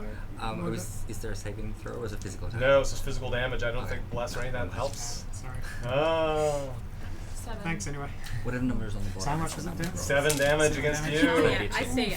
2 HP. All right. Oh no, who do I say? That might be fun. Keep yourself alive so you can keep. Down you go. I This can thing only has still cure got. wounds once. Oh. This thing's still got a claw left, so we Oh. can move a little bit more and try to go after the next one. Who's the heart? The white heart? Me. So it tries to claw you, fighter, with a 4. You dodge out of the way easily. This one here is going to go after you, same fighter, with his claw. A 21 is enough to slash you for 4 points of damage. Remember, you have a bonus action to do on your turn. You might want to do that second win sometime soon. It bites at you. This is a 17 with its bite, which is enough to get past your AC. So fighter, once again, you take 3 piercing damage. So you took 4 from his claws. 4. You take another 3 from his bite. So 7. 7 total. Oh dear. Oh dear indeed. 7. 3, 4. Number 5 was sort of vaguely out there. You hear it coming towards you, but it doesn't seem to be doing anything. And then the ones around Kosef. Oh, there's these over here. Yeah, okay. These are in the action. This one gets closer. Who's the blue sword? All right, up against you, Cleric. 1 HP. A bite against you for a 9. You dodge out of the way. I'm unconscious. Wait, I dodge? Yep, you dodge, yep. Against your Wait, AC. what? I claw you for I roll 7 against your AC. You dodge again. Whoosh! Okay. Claw, snap with a bite. You are still standing after all that. Okay. You're just fine. You're This- like this! This like thing holding is in the blood or whatever. this thing has gotten closer, so you know that there's enemies out there. So all the enemies that exist are out there. You think Job doesn't seem to be making them anymore when it's her last turn, but you still got plenty to do. And she might just be resting before she yet makes more. Shutting her down is going to be important, believe me. That was that. Now we have these two over by Kosef. The brown number 2 comes over to you. 8 against your armor class is not enough. You dodge that. Claws against you is a 19, which I believe is higher than your AC Got 2 this for time. you. Yeah. You got 2, right? Got You 2 are HP, slashed yeah. for 3 Yeah, damage. Okay. But I've got 1 healing light, but that's really only good for like bringing people up when they're knocked out. Because This one comes against the only target it can reach is you, tank. Light blue. Claws you with a 3. Easy. You step back. It doesn't even get close to you. Its bite lashes out with a 15. But your armor crumples, does not So if you move- penetrate. You are good. Alright. It'll take my last. That is all of them. Also, if you move away from Reduce the the number of So I'll go devils, unconscious, demons, you can Carrick. kill it, right? Yeah, Next, at Buffy, at next range as after well. that. You have to be Carrick, able to touch what do you them. do? I have To an heal someone that I need to see, I assume it's the same rule. I need to be next to them. Yes. cloud? Mm-hmm. Yeah. Can you heal from a In the distance? club? In the cloud. In the club, I'm like, That's hilarious. what's this doing in the club? We were just Does it heal work by touch or does it work at No, it's distance? distance, Someone but at it how has much to you- see. So is that still? Well, does your target say someone you can see within It range? does say that you can see within range, so Then that that's doesn't adjacent apply. now. Mm-hmm. Yeah, Okay. well, you can have 1 empty square I can between help you and you. your target. Can you see me? You're You're pretty so far far away. away. Yeah, no, Keep I can right sort to that the out. back. I'm Okay. going to use hell? my dash action to double my 30-foot Isn't movement. that your whole But that takes your action? action. You don't have an It's action a left. on bonus your action, my heal. Oh, very good. So I'm going to Yeah. dash. Okay, see if to 12 squares get you there. 1, 2, 3, 4, 5, 6, 7, 8, 9, 10, 11. Yep, sure. Oh, yeah. I'm going to use Stuck in my you are. final spell slot All right. to healing word. You. Nice. For D4 plus 4. Okay, roll For a well. high number. 4. Oh, No, but at least it's 5. I'm at 7. I'm happy. Good. I'm at 7. Good job, Carrick. Next is Buffy. After that will be Albert. Oh, okay. I'm So going to use my final movement to just move Sure. So we can't see. Oh, what's the lady's name? The weird lady? Which chip are you? I'm sorry, I I'm forgot. this one. Yeah. So Yep, just- can I know Jop, where Jop. she is now? You know where she is, so you can head towards her. So I'll head towards her and try and shoot her. Okay, so you want to now roll perception because there's tables and benches, there's equipment all over the place. Oh yes, very good. Plus. You have a clear path. Oh, okay. Very good. And your path is so you roll so well that you're able to like the line that you follow. If as long as somebody else follows in her footsteps in the next turn, you'll be able to find Jop too. Oh, yeah, So, definitely. count out your squares. Try to get towards Jop. Look out for demons. So she's the white star, right? So I Yeah, just go it's a white 1, 2, 3. Okay, so that thing gets a free shot at you as you do so, but you might be able to thread your way around. So I think where were you? You were here. Yeah. So you can go 1, you go 1, 2. Yeah, you're fine. One of these is going to take a shot at you as you go by, Oh, okay. but you'll be able to make it. Just Yeah. one thing gets a free shot at you as you So go. I can go there. Yep. Okay. But that thing will claws at you as you go by. Just one claw with 16. What's your AC? Not that 14. high. 14. Unfortunately for you, a claw gets you for 3 points. playing I've too only got risky. 2 hit points left. Remember your bonus action? No! You can give yourself a second win. Same time. We're down. No, I'm still here. I can still No, I mean, heal we- one we person. Remember, the you other can one. do a bonus action and attack. You can do both. What does... Okay. So the But bonus what- action is just that. So you can only do particular things with your bonus action if it I says don't have it. any like special moves or anything. You I'm do. It's just called like... second wind. So let's go over on the right side. Okay, Yeah. yeah. So roll So- that D10 that you've got. That's the one with the 0 on it. Yeah, that one. Yeah.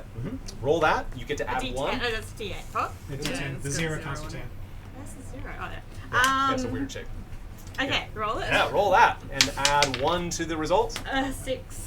Good. Very good. good, So yeah. add 6 hit points. You just give yourself 6 hit cool, points. okay, good. Yeah. Oh, Okay, so now Maybe I you can can do the same thing there, Cosette. Books come out now. well, And yeah, I you need can do a, that I and need a, I attack. have So an your bonus actual action and question. I'm attack. required it. So, and now I roll my D8. Yep. To, So you roll D20. So now you're shooting it. Yeah. yeah. So roll D20 against Okay, her. to see it, All yeah. right. Let me look up her AC. 8. An 8 is Oh, not 8 enough. plus. Oh We're wait, the going for bless. bond Oh, and Oh, bless. good, Roll good, it good, twice good. and add both. Wow. A 4. yes. So 12 and 16.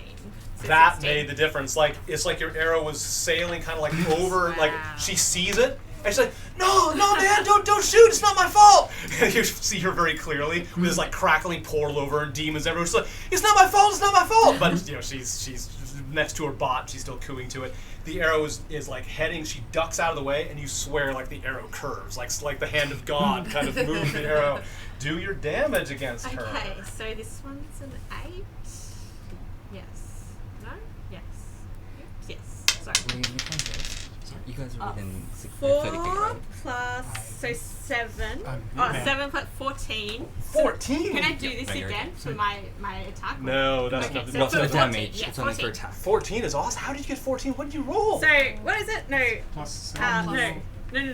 4, damage. 4 plus 7. No, but No. Ah, for plus your 7 is damage, your it's attack plus, bonus. Yeah. that one's damage. Oh. Oh, okay. Don't worry about it. No, sorry, I'm really confused. That's so fine. That's fine. four- That's what learning's all about. Don't worry about it. 4, so it's just 4 plus 7. Is that right? Or 4 no? plus 3. So 4 your plus damage, 3. the 1d8 is that. What, and so then what is the plus 7? That's To to hit. attack. That's your On when your you roll D20. this To one. hit That's when you roll versus your this one. damage dealt. So your chance Oh, to hit it is okay, your okay, 7. okay. So it's And you 1, roll 2, this, yeah. you So your add D20 six gets a now. bigger bonus, and then once you hit, your damage gets. Okay, plus so one. I did it the right way when I You did the right way up right until the okay, end. The first and one then- was right. Yeah, yeah. Okay, First one was alright, right. I think Yeah. yeah. Good Okay, job. yeah. So that's 7. So the total is 7. 7 damage. Yeah, All is that right. right? She takes Yes. all of that damage. She Oh, gets okay. hit badly with that arrow. She is still standing. She's made of fairly tough stuff. Like, you know, she's got a lot of fighting spirit, so she's not halfway through her hit points, but you took a big chunk out of her. That's a good shot. She's got an arrow sticking out of her. It's a good start.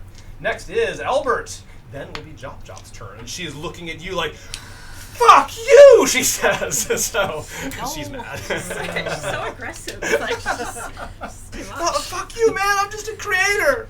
So I've got to to roll my because I'm house. in the mist.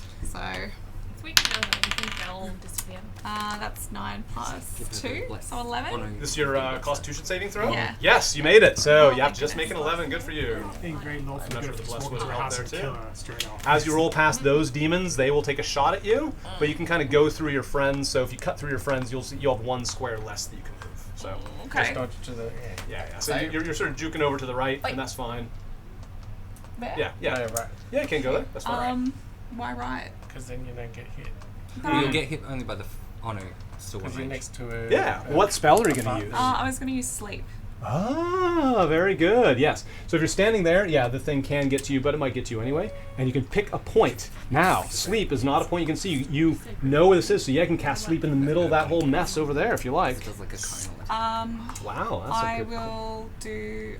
I was going to go for them, but I will. That's go, fine. No, you can do demons. You can do chop, do whatever Actually, you no. want. I'll go for the. I'll go for the yellow ones. Okay, so going for the yellow ones. Yeah. Right on. Okay. So this one you're going to try to. It's a radius spell, but Yeah. I'm just going to say for the sake of it that you can manage to get all of them and not get your friend or get yourself. So all 3 of these have a chance of going to sleep. Okay. So Plenty of these healers. 3, 4, Right. and Is the 5. poison All spells gone? used. Don't Okay, count me as a so- healer. Now, when you do sleep, That was that's it. right. So Is you the roll a poison bunch of gone? numbers to figure out how much power your sleep spell has. Oh. I know what Okay. it does. I'll look it up for you. I think I'm know going this to there. 5 8s. Yeah, that's it. Yeah. So Okay. roll 8 5 times, and we'll make a total here. Okay, so 1, Mhm. 5, Mhm. 2, 3, Yep. 1. Oh, Oh, come on. come on. 2. Oh, 4, 5, 6, 7, 12. So you've got 12 points of sleep power against targets, and it'll take the weakest one first. We're all going to die. Oh. How many spell Ah! slots do you have? Huh? How many spell slots have you got? Just 2 now. I had 3, so yeah. Still got 3, 2. 4, and 5. Nobody's damaged 3, 4, or 5. They all have more hit points than 12. None of them go to sleep. My ancestors are so ashamed. So see how that works? So if they're heavily damaged, then that might have been enough to put them to sleep, but because they're relatively untouched, they do not go to sleep, and that roll was very unfortunate. I put myself to sleep. Does it get me? I mean, you could have aimed at me and I got 2 hit points. It was like straight. All right. Next is Jop. She is pissed off at you. She reaches up above her head and pulls that hole open, but this time it's not like anger emotion that comes out of her bot. It's just a lash that comes at you. It is a crackle of flame at your feet. Do a dexterity You've probably saving got more throw. hit points than any of us at the table. So I roll a Dexterity d20. Yes, do a d20. Help them find Oh, the that. saving throw is the. Okay. That's right. Very good. Dexterity. And remember, you have bless. If you have bless, that all helps. And So roll the d4 as 9. well. Oh yeah. Twice. Okay, 9. So that was Thank goodness for all this because that's 9 not. and Keep going. 12 and 14. Once So I got again, 14. the hands of magic and the deities lift you out of the way. It's like just the flames are God is bursting. pulling And that overtime extra, now. that boost did all the help, and you take no damage from it. That could have been bad, but did not happen. Okay, that was her, but that's all that she does. She just attacks one creature. So looks like it would hurt a lot, but she missed. Next is Hilda. After Hilda, will be We'll Kosef. find out soon. Wait, isn't it? Yeah. Okay. Poison. Remember, you're in the poison. Yeah. Okay. Start off with a poison roll. Nat 20. Very good. No problem. Yeah. So what's okay? All right.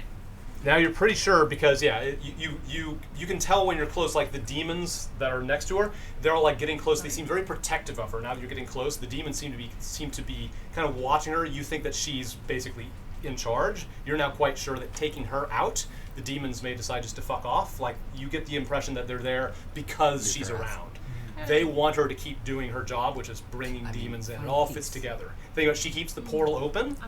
They get very excited every time they open the portal. You can see that hole like open up towards you. You see like more shapes moving around inside that big tumbling void. The demons come out of this portal that she's creating. They want to keep her alive so she can keep bringing demons in. If you get rid of her, they might have no reason to hang around anymore. They don't like being killed by you. They'd rather eat a hobbit or something somewhere else. So take her out. That is your mission. So here's a bit of a dilemma. I have only 1 spell slot left. I Okay. could use it to cast Bane, but then you're probably going to die.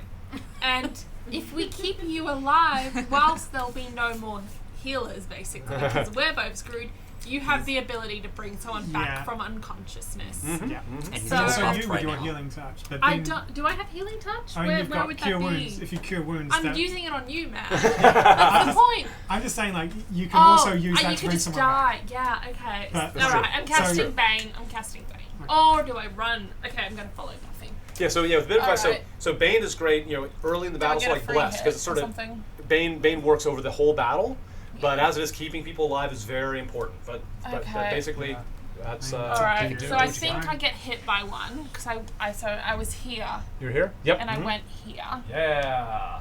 It claws at you as you go by. Yep. But with a 10, you jump out of the way of its claw. Good job. My AC's 18. Yeah. And I'm gonna get my hand axe. Yeah. Aim at her head and throw it. Good, And okay. I'm less than 20 feet.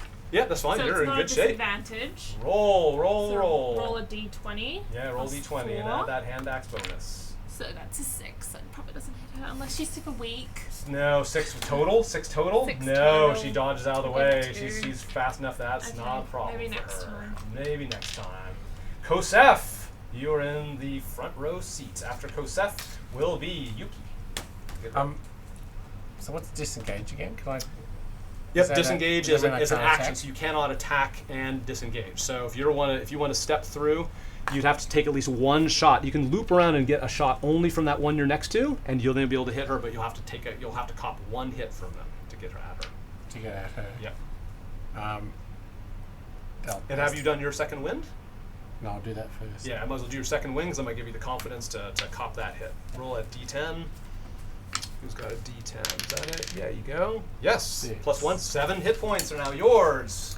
There's still no Yeah, way so to. you can disengage, but you won't be able to attack. Now, next level, you will be able to use something called an action surge, and you can do just that, but not at So level. can I like run around the back so they can't get me? You can run around the back, but that one that you're next to, as you leave its range, there's no way to avoid getting hit by one of them, unless you've got something like you can use a javelin and throw it at her. I'm gonna go around there. Yeah, exactly. Well, That'll be you'll- 2 opportunities. yeah, so you'll get hit by one if you only go here. So as long as you stay here, you only get hit by that one.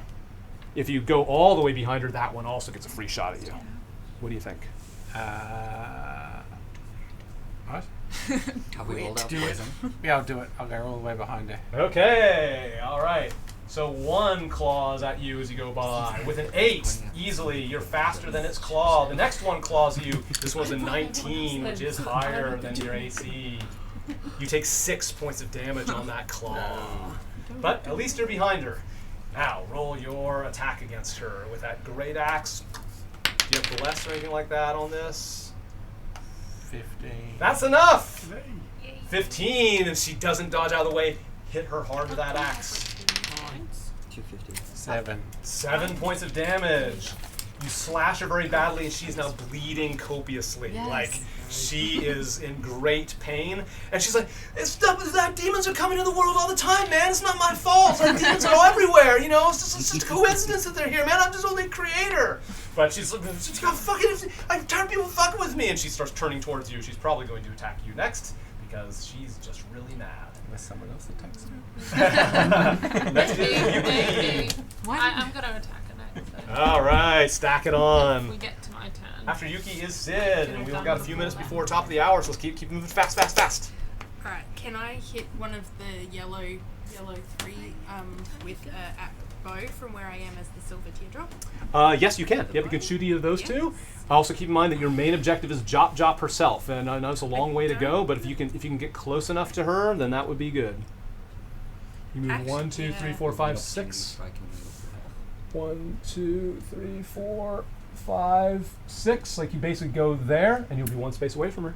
Oh, you're a halfling. You can't quite make it. And I've only got 4 health. That's true. We need a long rest after this. Yes, yeah, We should pull out all the sleep stops. in her couch area room. Yeah, pull out all the stops. Enjoy the European music. Smoke a bit of a hookah. What do you do? Um, Decide quick. We're in combat. Go. yeah, I'm just gonna go the yellow. Okay, go to the yellow. All right, go against yellow 3. Take a shot. And yes, okay, that one. And then you'll step a little bit closer, so you have the option next time, if there is a next time.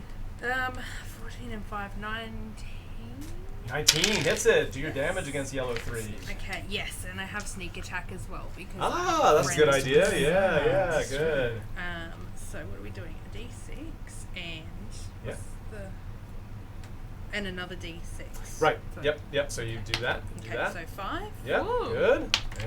and 1. 6. And 1. Okay. Plus Yep. your- And the plus Oh, that sorry, dex and bonus plus at the end. 3 is 9. Okay, 9. It is bloodied by that. Is gushing goo. I did something. You did something. All right. Good. Injury. Sid, what you gonna do? Okay. After Sid will be the demon. Okay, how many hit points you got? 4. 4. Okay. So, yeah, I'm gonna be a dick and heal myself, not anyone else. Sorry, because I've got 2 and I'm All about right. to die. So Fair. it's D6. 5, so that's up to 7 HP. Okay. God. Okay, so that's bonus, and then so he's in melee with me, right? Yes. So if I use the range attack, that's not going to work. You have disadvantage Okay, if you so attack someone right next to you with a Then range. I'm just going to hit it with my quarterstaff.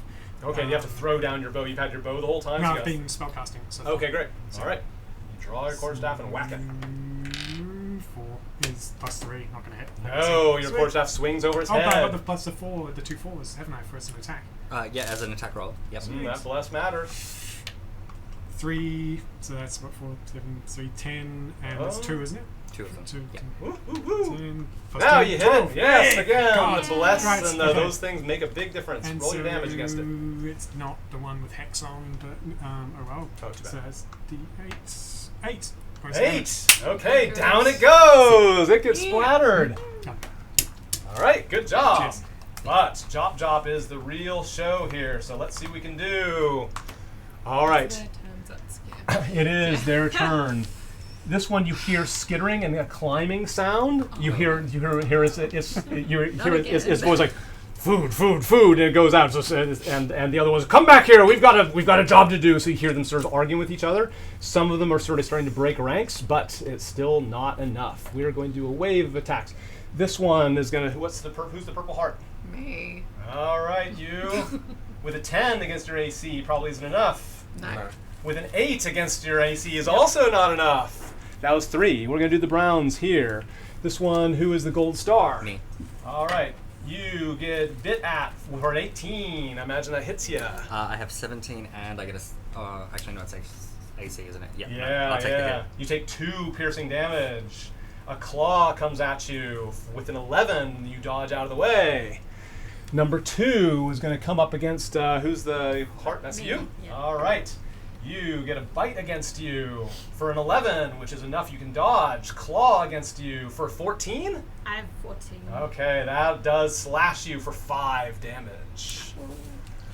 That is number 3. Number 2. Number 3, who's the little blue spear? Me. All right. You are going to have a bite against you. Maybe. With a 4, you dodge out of the way. A claw comes at you. With an 11, it hits your armor. You're fine. I'm 18 though. Yeah, yeah. Yeah, you're Okay. fine. I know, but Scratch your just color. hit makes you just think. Kosef, you've got this thing coming up behind you with a bite against you is a 12, hits your armor, not you. Claw against you is a 3, you dodge out of the way. They had a terrible round, and Carrot, let's finish this off. Can we still not see through the poison? It's starting to clear a bit, but you still have to get close to your target. Same rule applies. How close? Yeah, there's still too many. You only have 1 blank square between you and your target. You can see through a blank square. Side quick. Yeah. Okay. It's almost 9 o'clock, so people might have to leave. But What's the I can't difference? end the combat. We'll have to tie this combat. But let's try to finish it. Go. I want to use my Word of Radiance, which is a 5-foot range, but I don't understand the difference between the range of 5 So 5 feet foot just and means touch. Touch. So no, it just means it has to be next to you. You can only hit But something isn't that's that next touch? to you. So Yeah, are they but the same thing. same thing basically. Okay. Well, I'll use Word of Radiance against both of those. Okay. All right. What does it do? Saving throw. They need to roll a Constitution saving throw. Okay, one Against- fails. They both fail. What happens to them? So they take 1d6. Okay, roll the 1d6 only once. They both take the same 3. damage. That is against 3 and 4. They each take 3. Okay, good job. All right. Good, but not. So the number 4 is starting to ooze goo. but it's not enough to take it down all the way. All right, that was your turn. Take out Jop. Buffy, what you gonna do? I'll use my longbow. All right, longbow. She's just a human. That's right, just a human. You can hit her. 17. Yeah, 17 hits her. Do your damage. You might No, You've already hit it. So I can't use this for my damage. Not for damage. No. Only for attacking. Sorry. Yeah. 9. Plus.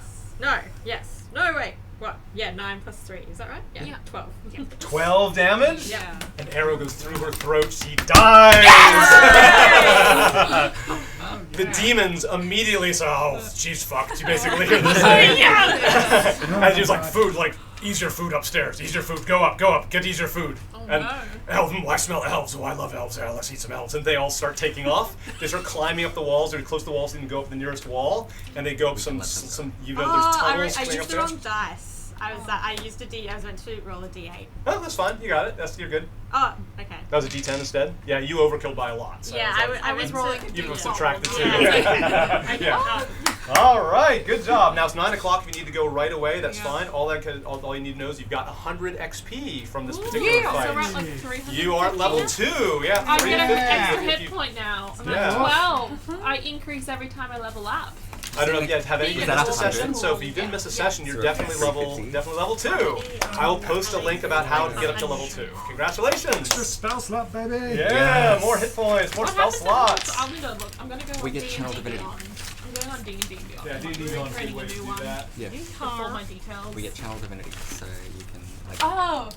call your Ah. Please help. Invocations. And So, good job on that. stuff. Look for my links for that. There is, as you look around as the fog lifts, there is treasure in this room. She has got a lot of money. Next session, we'll split that up. If you miss that session, you'll still get your share eventually, but it's better if you show up for it. Can I just take one of the smoking pipe things just because I want it? Yeah, there is some of that sort as well. So I'll look there's a at the hands horde of the worth of fabric. stuff. Are you gonna miss the next session? No, I'll be here. Okay, that so included in the horde are these smoking take the weapons. We'll fabric. cover all of Okay. that. Still from You'll be me. running the room. I Good just job. wanna run. I'll split it up next session. Good job. Make sure you take your chip. Please fill out your feedback forms, by the way. Donations are of course very welcome. Remember, you can donate by going to Patreon. And you know, I have to pay the equivalent like $6 a person each time. So you know, if you did say 12 Australian a month, that would be great. You don't have to keep tapping your card. But if you can't afford it, no sweat. If you want to tap your card, let me know. I'm going to stop the recording pretty soon. Anything else I want to do before the recording has? Got the horde. Yeah, the drugs are yours. She's got a silver visor around her neck, so you can roll for that. And there's a lot of angry bots here in boxes. There's like this rattling. You find there's a lot of angry bots that when you show them to Dak outside later on, it's like those can help guard this machine shop. She's like, she's had these the whole time, he says. Jop apparently had a lot of angry bots that are glowing sort of an angry color, or frustrated color, that she's been keeping back for whatever artistic reason. They quickly start deploying those bots to guard against the gnolls that are coming. So you've made the kobolds safe thanks to having gone back in Jop's room. She's dead, but her bots live on. So next turn, next time, your choice is it's a great time for investigation. Again, you can leave anytime if you need to. But next is investigation. So this is where there'll be a little bit of combat, but a lot of mysteries can be cleared up. Items can be investigated. You can dig deeper into stories. You can affect the world in interesting ways. So start thinking about what is most important. Like each of you will probably get to do one important thing as you go, right? And dice will decide. So what do you want to change about the world that you've seen so far, or what do you want to know more about? So there's some clever systems that you have in order to dig deeper into that stuff, and you'll learn a lot more things will make sense, and you'll get more power from knowledge. So look forward to that. And I said, yep, feedback form. Let me stop the video while you do that and think about what you do next. I'm going to Netherworld, of course. I hope you enjoyed watching us teach Dungeons & Dragons to absolute beginners. Want to know more about how we do it? Then support our nonprofit mission. Unlock extensive how-to videos and use the Courage and Chaos method yourself by using free materials that we provide. You can get all that at the link that you see here. That is tinyurl.com/teachdd, or you can click that link in the description. Of course, please like, share, and subscribe. We're going to come out with these videos every 2 weeks in this series, so I will see you again soon.